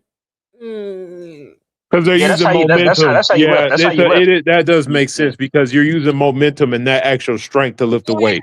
Yeah, maybe he's just going through the motions of like what we saw, like what, because I know what you saw. I've been seeing it for the last week of how he's been throwing, and I'm like, he looked mad slow, but is he just showing like the whole follow through of how a punch is supposed to be? Like he might not want to show everything like what he's learned, and then he'll come in on fight night and just. But was Errol ever really he's a pressure fighter, come forward, punches in bunches, body shots, he'll mow you down. But was he really like a quick, he's southpaw too, right? Well, yeah, he's also got elements of a boxer puncher too as well. It's like he's got a both. Yeah. It's kind of like he toggles between both. I don't think I wouldn't say he's a boxer puncher. He's a pressure fighter, Errol Spence. I think I've seen him like boxing other fights before, not just apply pressure. That's just why I call it. Yeah. We've never seen Errol Spence really on the back foot. He's not a back. No, not like that. I mean, not like that. Just kind of like standing his ground a bit, not like moving forward. Kind of like just yeah. And because we saw what he did that to what's the Cuban guy called again? Ugas. Ugas. Yeah. Ugas, remember, Ugas basically stood in front of him, and that's why he got pieced up. And shelled up. It shelled up with a high guard, didn't throw any punches. That's all, literally. Him all the way up. Errol will. That's the only time when you see Errol not moving forward because his target is just stood right in front of him. When that's not happening and the target's moving, Errol's a come forward fighter. He ain't fleet of foot, back foot. Well, you got to look at because it's so long ago, you have to look at the Kell Brook fight. Because Kell Brook was physically strong enough to push him back in points in that fight. A lot of people say Kell Brook physical strength. That's why I really everybody wants to talk about, he was just holding Porter. But to be strong enough to manhandle Porter like that, you have to be strong. So that's the thing about it. So there was parts in that fight where he's coming forward and he's like, so it. I don't think Errol's weak. Don't get it twisted. No, he's Jamaican, as well. So he's definitely not a weak guy. But all I'm saying, the reason why this fight is going to be kind of low key crazy is because by nature they are both come forward fighters. So it's like, what happens when these two meet? It's like you're going to watch the first few rounds and be like, who gives ground first? It's like, who's going to give the ground? And as a result of that, what's going to happen? Because let's be honest, Tszyu can't fight on the back foot either. No. So it's like, wait a minute, who's going to impose their will now? Because if you end up, that's the thing why I'm so hard for me to pick, because I'm like, okay, if Errol on some basis can still just say, screw it, I'm going to come forward regardless of what happens. It's not like I think that Tszyu can back up and knock him out. So it's like, whoever imposes their will is going to win the fight. Is this that? It's like really just that simple. And I don't think Errol could stand in there toe-to-toe in the middle rate fight and last. It's not. I just don't see how he can do it with this much time off. Basically, you're saying out of the two, who will concede ground? Yes. Because we look at Tszyu when he was forced to back up. I mean, it was all bad. Yeah, all bad. And there's a reason, and stylistically, people say, but the thing about it is Fondeur. That's why I feel like he doesn't want to fight Boots Ennis, because Fondeur had trouble with Lubin, because Lubin eventually would fight him and come forward, but he was reckless with his defense. And his face got all the way fucked up, Lubin. Yeah, but if you have a dude that's willing to do that to you, it's a little different. You can't just impose your will the same way. And that's how he ended up getting. He's like I told y'all, he had some vision problems that they corrected. That's why he looks a lot cleaner now. Mm-hmm. but that's why he doesn't want none of that smoke, because that matters. So whoever somehow makes the other person give just a little bit of ground, they're the one that's going to win the fight. And I don't know who's going to force that. Man, I don't want to pick this. I don't know. This is one that stumped me, stumped. Because like I said, 2 years ago, when the fight was posed after about nearly a year after the Crawford fight, I was like, Spence beats Tszyu. He does. But I didn't think this was going to get dragged out for 3 fucking years. Now it's just, I don't know. Good thing is he said he stopped drinking and stuff. But the damage that's been done to Spence's body, plus being so severely weight drained, making those few fights at 147. I mean, if you abstain from alcohol, it's like that may not help much still, We all know what did it, man. That car, bro, I know he's like the only person I've seen in a car crash that way look normal again, but that fucking destroyed everything. It did something. It took away some of his ability, because your body can only take so much shock. He done a lot to his body, Yeah. By the way, he had one major car crash and 2 minor ones that are not reported, which I did report back in the day. So he had a total of 3 car crashes, right? Just don't drive no more. You're rich enough to get a fucking driver. Your eye, the beat down. Because remember, he didn't get the Pacquiao fight because his eye had to pull out, and that's where Ugas come in. So your eye, then you got the Terence Crawford beat down. That was a beat down, and then you've just been the drinking, and then you've just been at MIA for 3 years. These are all bad things that technically I can't pick you to win. I like, with all of these variables, I can't pick you to win. It'd be I may as well be a casual. That's what it feel. That's what, like I told you, that's what this fight made me feel like. I'm like, I need to just, I like casual mode because it's like I'm gonna root for you because just on the muscle, bro. But at the same time, it's like I don't know. Like, can I just cop out and just be like, well, I'm gonna go with my American fire, USA. You know what I'm saying? I'm just gonna root for him. You're Jamaican. Yeah, there you go. Let's just cop out. You bring out that gold and black flag. I'll bring out my. You know what I'm saying? Spence? Y'all got your Spence? American flag. I bring out the yellow, black, and green. Yeah. That's why my screen's like that right now. Yellow. Black, y'all picking Spence or y'all got Spence? No. I'm picking nobody. You're picking no one. All right, fair enough. This is the. I feel a part of me. I feel like I've let everybody down. Chann never not picks. That's fine. Chann never not picks because I feel that if I pick, this is what I feel. It's ego a bit as well. If I pick Spence and Spence gets washed, I'm gonna kick myself because I'm gonna say, Chann, you knew all the variables. You said it on the show. Long layoff, alcohol, car crash, XYZ. Change of trainer at the last minute, like you haven't had a trainer for mad long, and then you just got Uncle Ronnie going like. So I feel like I'd embarrass myself if I pick Spence. If he wins, shouts out. But then if I pick Tim Tszyu, it's like, what's he showing me? And what if Errol Spence washes Tszyu, and I'd be like, well, Chann, you knew Tszyu weren't shit. Well, Tim, Tim is like honestly, like it happens. I mean, like we get some right, we get some wrong. We get them wrong, and it like basically you're saying, put on my big girl panties and pull my socks. Come on, come on. But you know what? I have one thing I have to bring in because regardless of, I'm still sour about how I picked Spence over Crawford because I went off what I thought he was and that I did not properly assess to what he actually was. And because of that, that's one of the few L's I take because you guys know my win percentage is 90 something. But I took that L because we did try to warn you before you. We did try to. No, warn but you. here's the thing about it is it wasn't on. That's why I was trying to explain to you. It's not on no Crawford here. It's just I wanted to fight to be what we had idolized it was going to be. But the truth be told, after the drinking and I knew that wasn't going to happen. But I just didn't want to believe that. I want to believe that they would summon out that great. We get the. Even if it was a Hagler's Hearns and it's over in 4 rounds, but they're just two dogs. Like I would have took that, but so I was wanting that so badly, and it just did not happen. And this is why I'm like, yo, you know better. He taught that was a massive lesson. I'm never going to idolize a fight. I want to look exactly what the guys are. But that's the problem with this one. I saw Tszyu, that last fight he had against that dude. That's a local guy that they just keep you busy with, and he couldn't even get him out of there. And that dude had nothing for him. AJ, Tszyu's been back to back battered himself. No, I know. But I'm just saying. It's just the fact.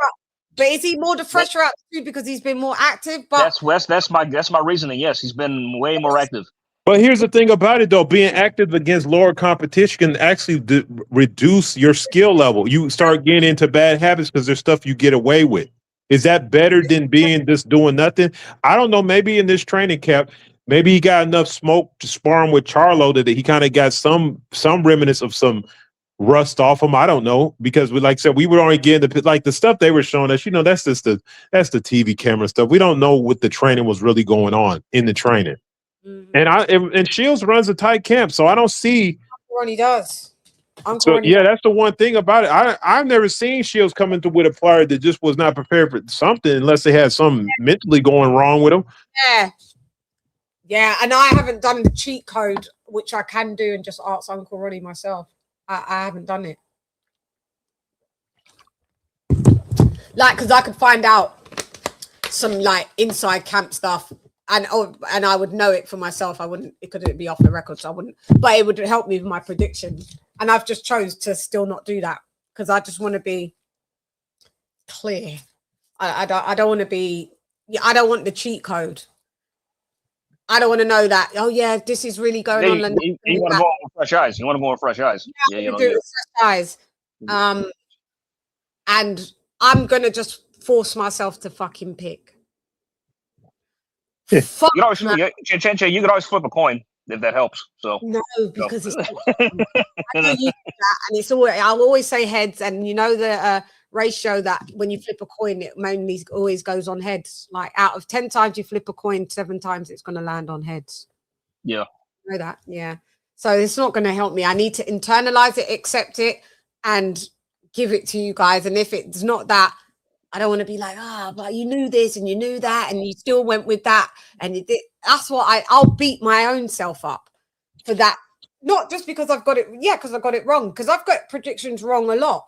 But what I'm saying is I got them wrong but it was still based on 2 fucking fighters that were fresh. Yeah. Yeah. Doing this of I can't gauge who's more washed than who. So that's why I'm finding it hard to fucking pick. And us as boxing purists, we know what Spence is doing and what's that. You're not supposed to pick Spence. You can root for him, but technically you're not supposed to pick him to win. But then look at fucking this guy, Tszyu. You don't pick it. He's had wars.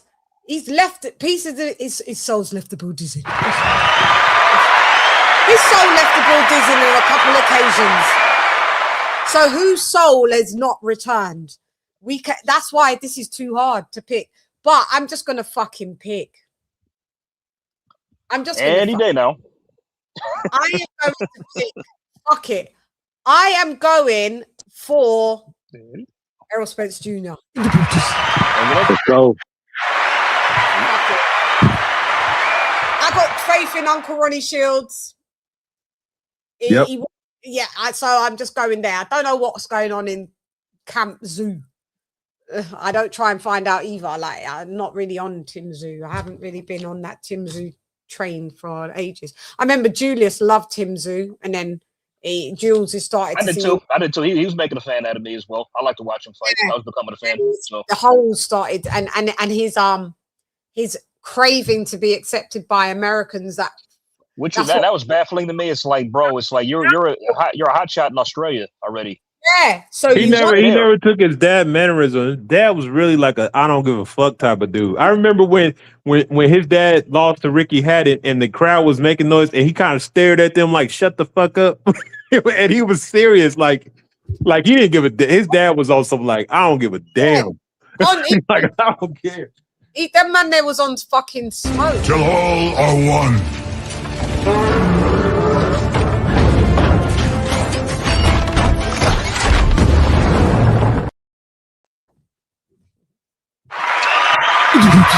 Costa didn't play. He didn't fucking play. This is what I'm saying. So I'm just going with Spence. Are you gonna stay on the fence, Eduardo? No, I'm gonna go ahead and put my fight in.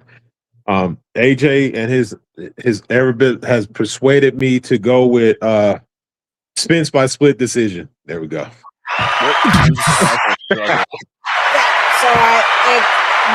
Okay, Spence by split.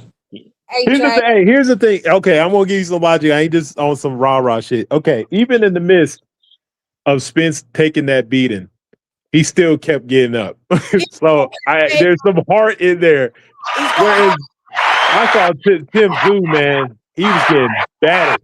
The Tzew's got heart. But yeah, he got up too. But the only thing that I say, getting up against Murtazalia, he kept getting up. So yeah, the only thing I'll say about is the type of damage Tszyu had on him was cuts. So if Errol opens up a cut on him, it could be a bad night for him. Yeah, but Murtazalia could he do that? Murtazalia dropped him 3 times?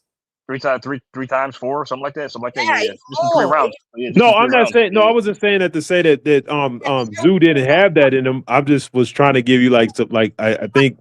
Yeah, I like the attitude. To be honest, too, I like the man. Fuck you attitude too. During or after, I like that. Yeah, I'm just gonna be comfortable going with Spence. So you've got Spence split decision. AJ, you got Tszyu. Stand by your choice. He said stoppage. Stoppage, yeah. Play stoppage. What rounds? Pick a round or 2, like between 6, 8 to 10. I'm gonna say 10 to 11. 10 to 11. That's specific. Yeah. 10 to 11. Yeah. Wow. Yeah, because you know what? Spence is good at late stoppages. I know. You're picking Tszyu. Sorry, my bad. Yeah, he picking Tszyu. Freaking Tszyu, because I was going to say Spence is good at them 10, 11 rounds. I can't remember. I can't remember who specifically, but he had stopped people. Spencer stopped people in late rounds. Did he stop? That's usually when he does stop people later in the fight. He stopped. What did he do? No, him. Did him and Ugas go the distance? No, he stopped him in 10. 10th round. 10th round. Yeah. Yeah, that's what I remember. See what I'm saying? I knew it was late.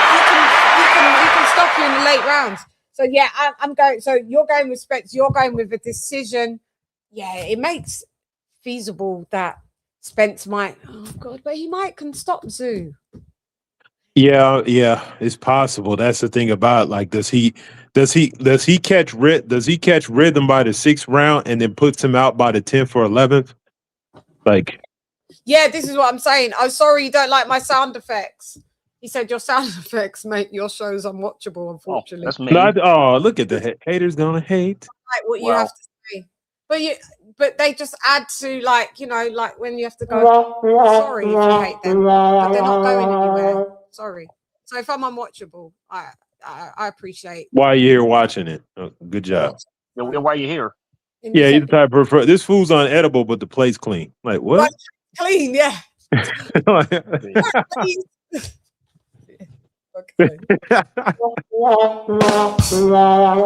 right. Shouts out to you, New Phonics 7. No worries. I've been like this for 5 years. Yeah, so we could pick.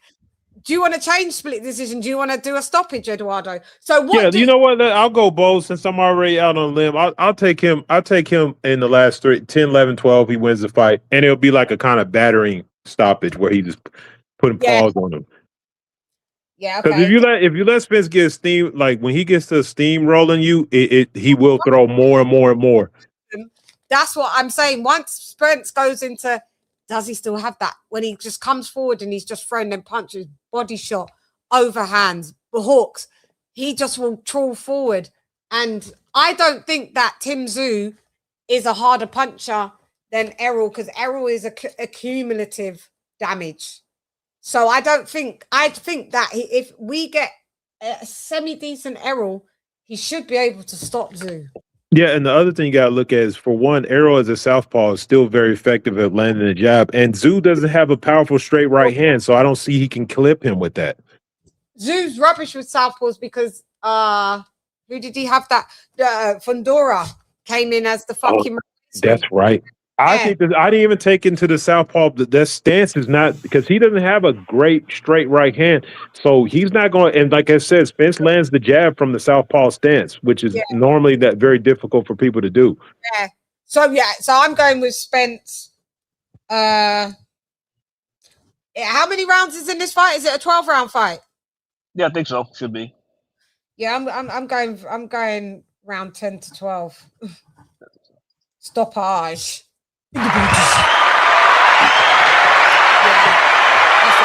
what I've got. Daniel's got Tszyu by split decision. Don't like Spence's body language and looked a little slow to me and been inactive. But if Spence has anything left, he should win. But this is a feeling pick for me. Yep, I know. I hear it. I'm just going out on a limb and just going, mate. But at least we've covered all bases. That you originally did say split decision, Edward. So I could see it going some kind of the distance. So it might. Yeah, and the split decision, I feel like this in Australia, you're not going to lose. Might not get the Australian fighters not going to lose all the judges. You're going to get at least one. Yeah. So that can make it. Does anybody foresee any on either side? Does anybody foresee a majority decision or a draw? No. But it could be a draw. They're both watched. I don't see that. Yeah, I see Tszyu maybe getting like the first couple of rounds kind of in the bank. But even then, though, if Errol comes out, he pushes that jab, it's going to be hard. I don't see a draw. I don't think either one of them is going to let that happen. A draw could happen. Yeah, that's why a draw could fucking happen. Listen, they're both washed. They're in Australia. There'd be more money in a rematch. True. Because you remember how Devin went over there and they ran it back twice. There was a lot of money in that.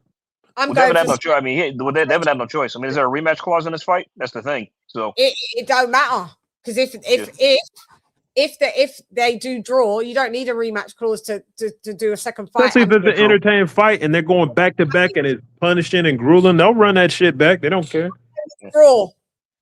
That's my decision. I'm going with a draw. Oh. Draw. Yeah. Damn, it flip the script. I want Spence to win, but I think with all three of our predictions, we've covered every outcome that could actually go. So it's quite a good set of predictions. Spence could win a decision split. Spence could knock out Tszyu 10, 11, 12 rounds. Tszyu could beat Spence, and maybe Spence is looked so washed that AJ says that Tszyu washes Spence and knocks him out in round 10 and 11. I can see a draw. So we've covered all bases. Yeah. One of them is going to be right. Fuck it. The hard, it's not hard to pick. Yeah, this is you can't even say 50. It's not 50-50. It's not in that realm. It's just like it's either 0-100 either way. We don't know what number it is. That's the thing. Yeah. I don't know 50-50, 60-40, 70-30, 90. I don't know. This is going to tell us a lot. I hope it is a draw and it's an amazing fight. And then we get a rematch. Why not? Fuck it. And I want to win. I got Terrence Crawford flying out there showing love. Nah, we going America, baby. We're gonna go over and take all these kangaroos, baby. We in there.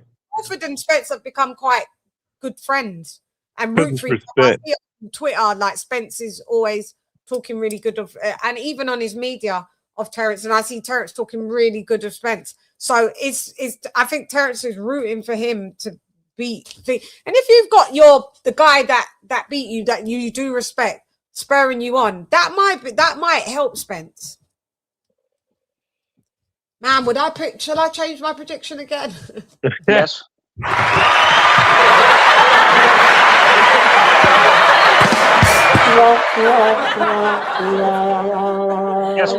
Yes, because Chann, I'll tell you what, because even though you could win with a draw, you still didn't pick anyone.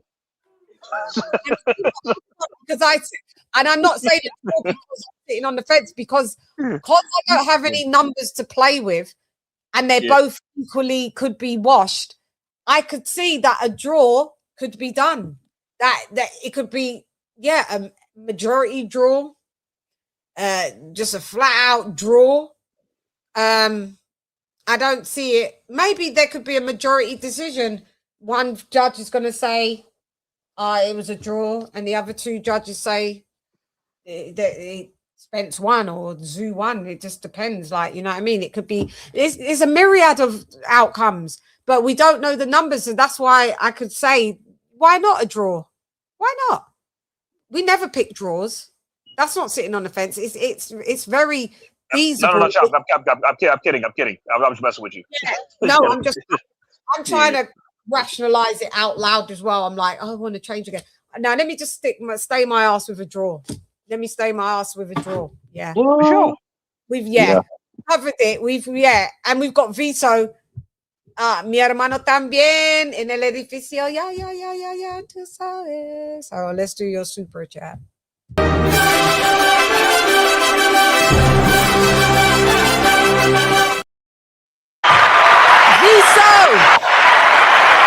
Where'd you go, man?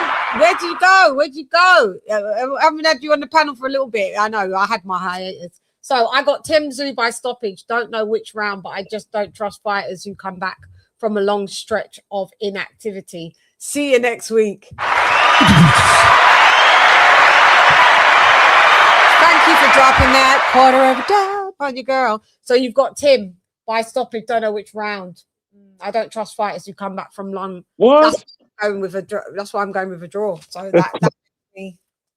Hey, the only thing about it is I'm just praying it's not one of these fights where I start watching it and I turn that bitch off. Because I'm like, look at this bullshit. I just praying that's not what happens, because I'll be quick to, when I see something that just like You turn it off. I think I did that. The Tyson Paul fight. I think I did like that. I was like, look at this. I'm like, no. I think I wanted to turn it off as soon as I seen that knee brace on his leg. I was like, man, cut it out. Yeah, I think you did say that. I turned that garbage off. I was like, bro, I ain't watching this, man. Embarrassing to watch. I was so annoyed. I was so fucking annoyed. But remember, I'm going to be doing a marathon on Saturday, guys. So I'm going to be live for Joshua Prenga. I'm going to be live again. I'm not going to do my Sunday motherly commitments. I've got Nana on board. Well, you know what? My mum's sister's over from Canada. So they be having fun and doing their shit. They're out every day, you know what I mean? So I was just like to my little one, I've got to do 2 big fights on Saturday and one's going to be in the morning. She understands. I said I'll be way too tired to then do thingy. So Nana and Auntie Paula can do that. And she was like, yeah, okay. Yeah. Because I got to cover these 2. I have to. They're big. They're both big fights within. I know people can go, oh, but the guys that they're fighting, they're not. No, they're big fights for different reasons. So I need to cover. So I don't care if you lot don't think it's a big fight, don't fucking watch it. To me, these are big fights to cover for the return of Errol Spence after 3 years. Come on, yeah. And you know what? He is facing. Tim Tszyu was a former champ. Yeah. He was WBO champion, yeah, 51-54. Okay, so it's a big fight. He's come back after a 3-year layoff to fight a former champ. Like a lot of people, I give Errol Spence a lot of stick, but you know what? He did the fight with Crawford. You know, he had to pay his respect. So I don't go in on him anymore like how I did, because I do root for Spence in this fight. And you have to just tell the truth. He didn't have to come back off a 3-year layoff to fight a former champ that's still fresher than him. So shouts out to those guys. It's a big fight. It's a big fight. And then shouts out to Anthony Joshua coming off a dual fatality car crash and himself injured. It's a big fight. They're big fights. So I'm covering them. So you guys will see me the whole damn day. I'll be there, then I'll do that, go sleep, catch up, and then I'll come back on. So that'll be fun. It's going to be a fun Saturday hanging out with everybody.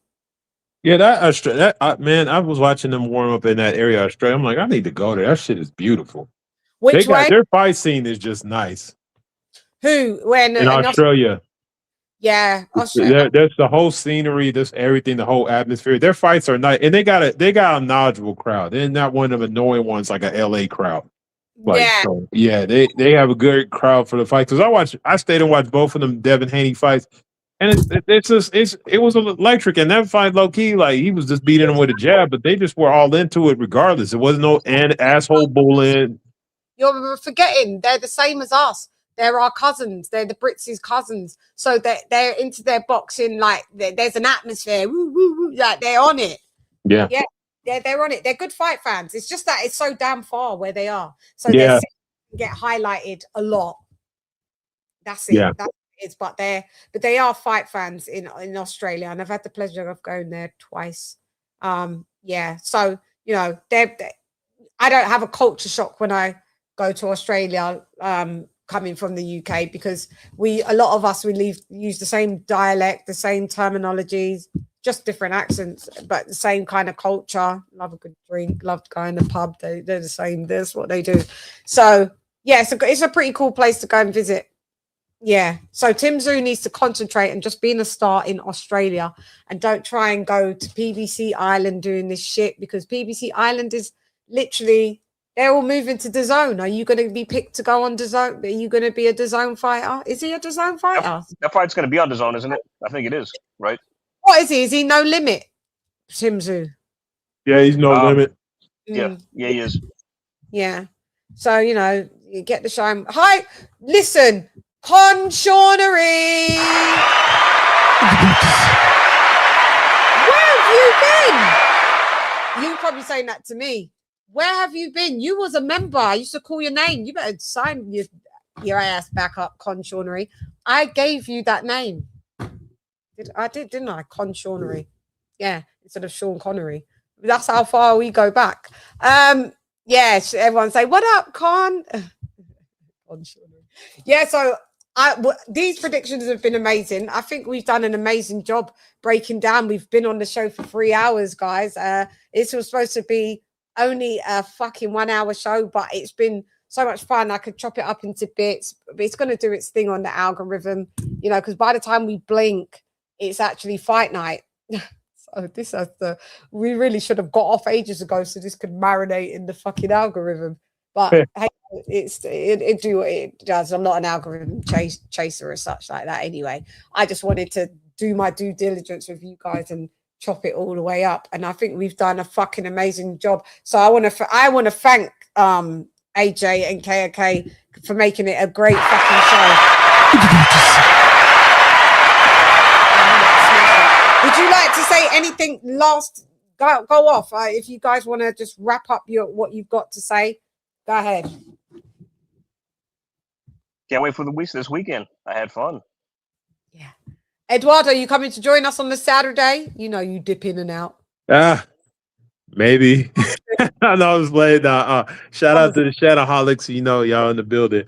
But you know, man, y'all, I don't know when the fight start, man. What I got going on this weekend? I don't. Yeah, you go in and out. You come for a bit at the beginning of the show. Yeah, you know me. I be. You know what I'm saying? Then you dip out, and then I'm like an antenna. I'm in and out. You know what I'm saying? Like. Good old in and out, and it never hurt nobody. Yeah. So, yeah, no, I'm enjoying. I'll send the link as I usually do anyway. Okay, cool. I'll send the link. You know, we chop it up and get geeked to watch Anthony Joshua the comeback, and then geeked to see you know, Spence. Let's go, baby! Let's go!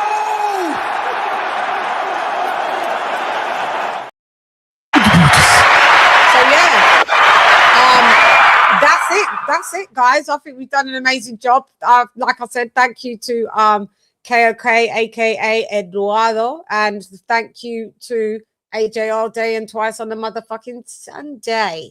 You know, yeah. So shouts out, and guys, thank you as well, and thank you to everybody in the comment section for making it. You're gonna pop up for Fury tomorrow night. No, we can't because it's not televised. Remember, Fury's not televised nowhere. It's okay. It's going to be filmed only by Netflix for his show. Why didn't they just play it live on Netflix? That's corny. Man, come on, man. No, I won't be giving him that shine of, you know what I mean, while he's in Thailand fighting a 50-year-old. No, we can't watch it. We can't even watch it and laugh. Yeah, you fly out there and stream it for us on Facebook, homeboy. Yeah. He'd be on Twitter Spaces. Like, that's where it'll be on. So no, I can't do tomorrow, Sean. But yeah, Saturday's the big day. You know, Saturday's the big day, the main day. So you know, at least you could say I've seen Chann 4 separate times in 1 week. You know, I'm trying to make up for the hiatus, and then you're going to see me on the Monday to talk about what we just saw on the Saturday, on Sunday for the weekly wrap up shiggity show. Yeah. You know. So guys, I will let the lads go and enjoy the rest of their day, their evening. For me, what time is it? What time is it here? Fuck, man, I've started off. Oh, it's only 12:46. To me, that's early. Bye, everybody. Salute. Yeah. So AJ, thank you very much. Mwah. Thank you. Thank you very much. I know he dropped. AJ all day. Love you. Love you long time. Yeah. Love KOK. You're amazing. Thank you guys for just always rocking with me. I fucking appreciate. Vis to the soul, mi hermano también. Muchas gracias as well for the money. Dinero para mí. Muchas gracias. So I appreciate that. What was it? $10? Sí, tú sabes. I appreciate. Muy apreciada. Anyway, so I will do my signing off with my members only roll call. Oh my God, we didn't even talk about fucking hell, Ryan Garcia. Like, man, I have to pull sometimes my Spanish out of the pits, like, because I'm not using it all the way a lot. You know what I mean? Because I got Colombian friends though, but I don't see them much. But Ryan Garcia is tragic, man. He tragic. Conor Ben 1, and Ryan Garcia 0, right? He did nada. I can't remember what phrase he was saying. I think he just, and then Conor Ben was like, pendejo. Like, Conor Ben rinsed him. Guys, can you subscribe if you're watching and you haven't subscribed? Don't be one of those hate watchers. Can you guys like the fucking stream?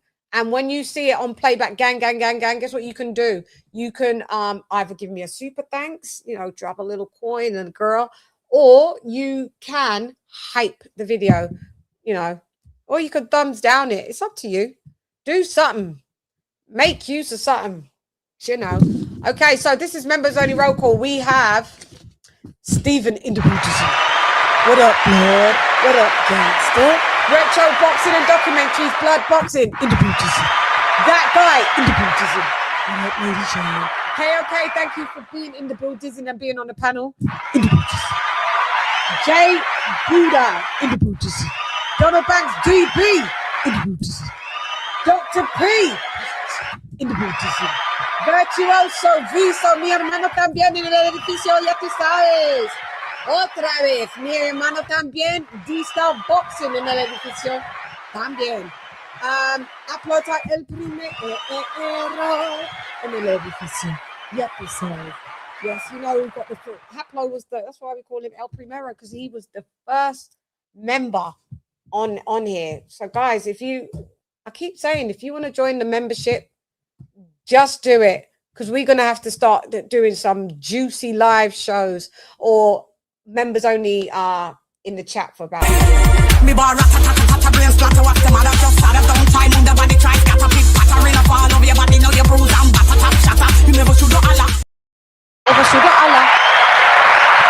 I hear you, Con. Con, where have you been? Where have you been though, Con? You look like you took a layoff, because I took a bit of a layoff as well. It wasn't a planned one, but I had some other stuff that I was just doing. But I try to keep up to date and listening to what everyone's doing and participate where I could. Peace out, Viso. Thank you for the super chat. Yeah, so come back to the fold, Conshornery. Oh, you've been working and playing music. Oh, I even did a gig as well. I've been doing the same thing and doing some brands and some, you know, advertising some bits on my gram. I'm behind on some things. But, you know, shouts out to, you know, the brands. Shouts out, let me just shout them out. Shouts out to Dossier. Thank you very much. In the Buddhism.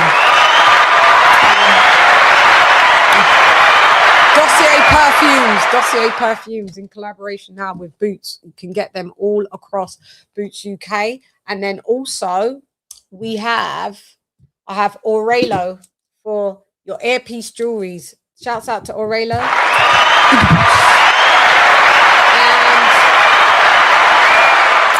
And also shouts out to, if you go on my Instagram at Lady Chann, you may see some stuff. I've got like, okay, so I'll pull it up. So I know I just go to gym and this Insta. I'll show you guys Instagram. Lady Chann.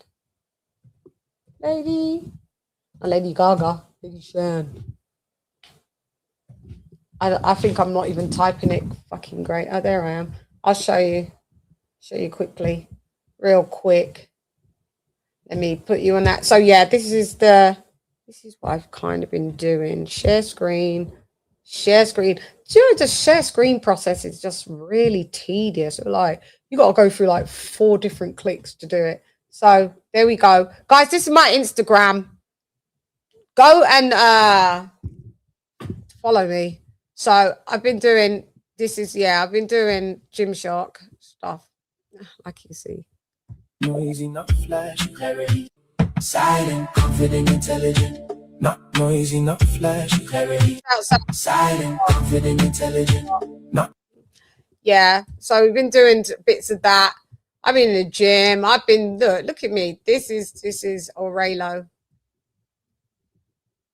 Hang on. Fuck, got to go again. Let's go again.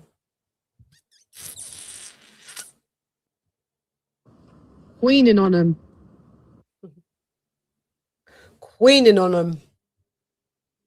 Yeah, so those are the air pieces that you can actually get. They're really weaning on them. Fucking really good jewelry right there. What else? This is Dossier. Shouts out to Dossier. Have I not? I thought I had. Yeah, I do have music on this one. Where did it go? Did it come off? Hold up. That's funny because we do like the music on this. No, it usually plays Liberian Girl. You came and you changed my world. Yeah, so you go and have a look at that, you know. So shouts out to Dossier, Aurelo, Jim Shark. If I forgot anybody. Me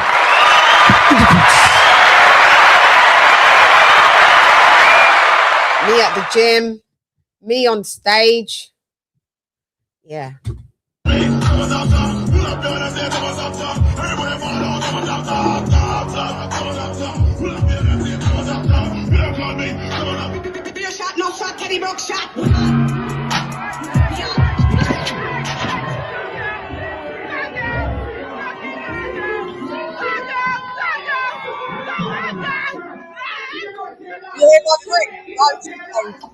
Crazy.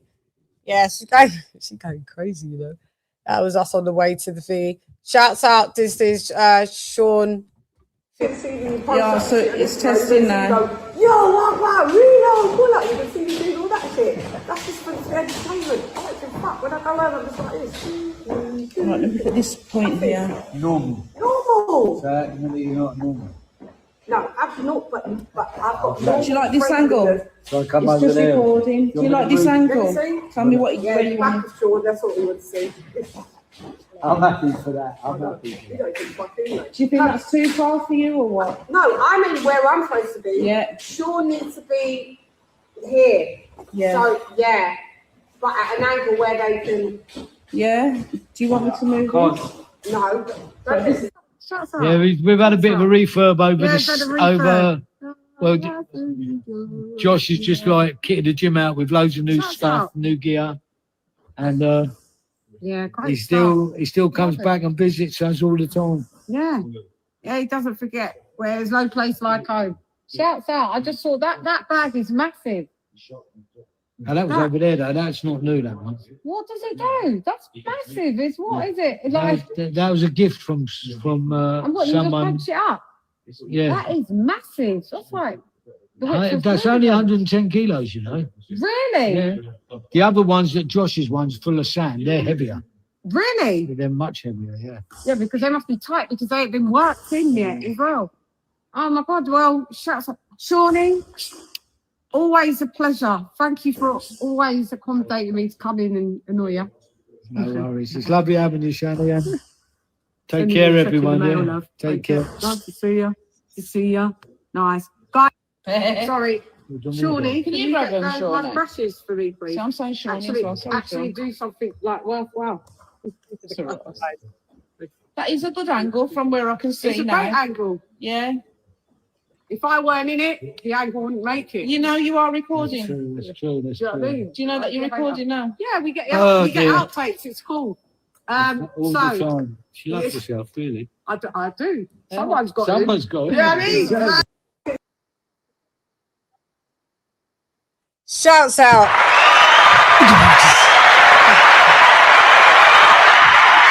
So yeah, it's good. Yeah, yes, man. We've been doing our thing over here. Been working. Yeah, I get it. Life be life in con. So just get your ass back. Get your ass back. We here. See, you're still wrenched up. We just keep doing. We're always family.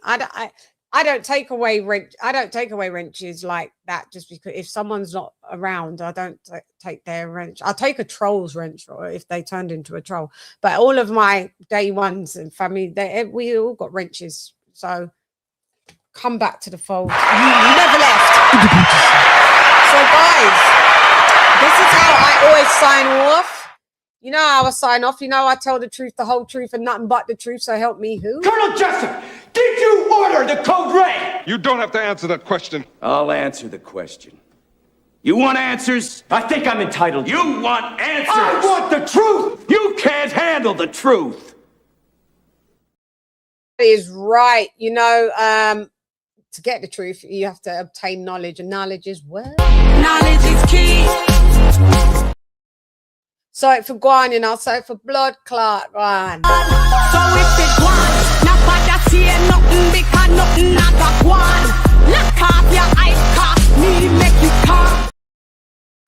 Them not like, we wouldn't like them. Like I said, don't like Ryan Garcia. I don't even really like Conor Benn. There's a few people that I just not really liking anyway. So this is what we don't like you. We don't like you. We don't like them. Not like me. Some not like them. Man, I figure set this straight and clarify. Put fire upon a pagan. Aim for the cranium. Turn off the news. There's a bag of lies. Worst raised man, wanna informer. Bun Babylon and every one of them dirty guys. And if they wanna go around the order, I guarantee somebody's dropping flight. Shouts out to Flow down on that one. And you know, we're here to deal with stats, facts, and data. I have opinions just like anyone else. You got opinions.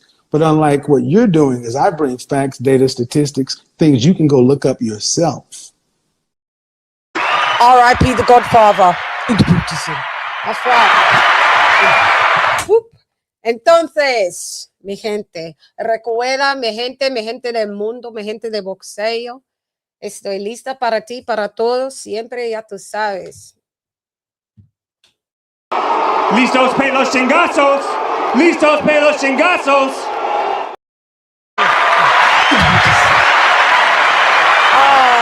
I am that bitch, always been that bitch, always will be that bitch. You know, I'm the female Svengali. It's hype, you suck at life, you don't want a round three. Worship the queen and your mic to pass. Keep it real, these chicks couldn't wipe my anyway, now let's go get Bulgari. I am the ultimate Bengali. These chickens can't even spell that. You hoes fucking repel that. Shouts out to my guy, Anthony Joshua. We had to break it down. We broke it all the way down. Pros, cons, minuses, pluses on you and your fight. And we are going to be locked in live on DAZN, 25th of July.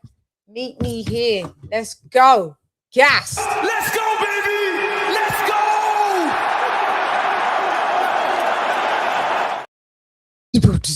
That's right. And yeah, so guys, it's been an amazing show. I thought I'd bring that from me to you, from you to me. You dares, Rodders. You dares. Anyway, I'm gone. Hey girl, it's Leah Disham, rep none less. Come box with Chann. Gone. Rah. Well, what do I say for my last bit of sign off? Like, who's left the builders in? Oh, I'll let you know. So this is what we're going to tell you. Prenga, Christian, unfortunately, desafortunadamente, mi hermano, your soul is leaving the building. Come on. See you on Saturday, guys. Yeah, shot. Fight.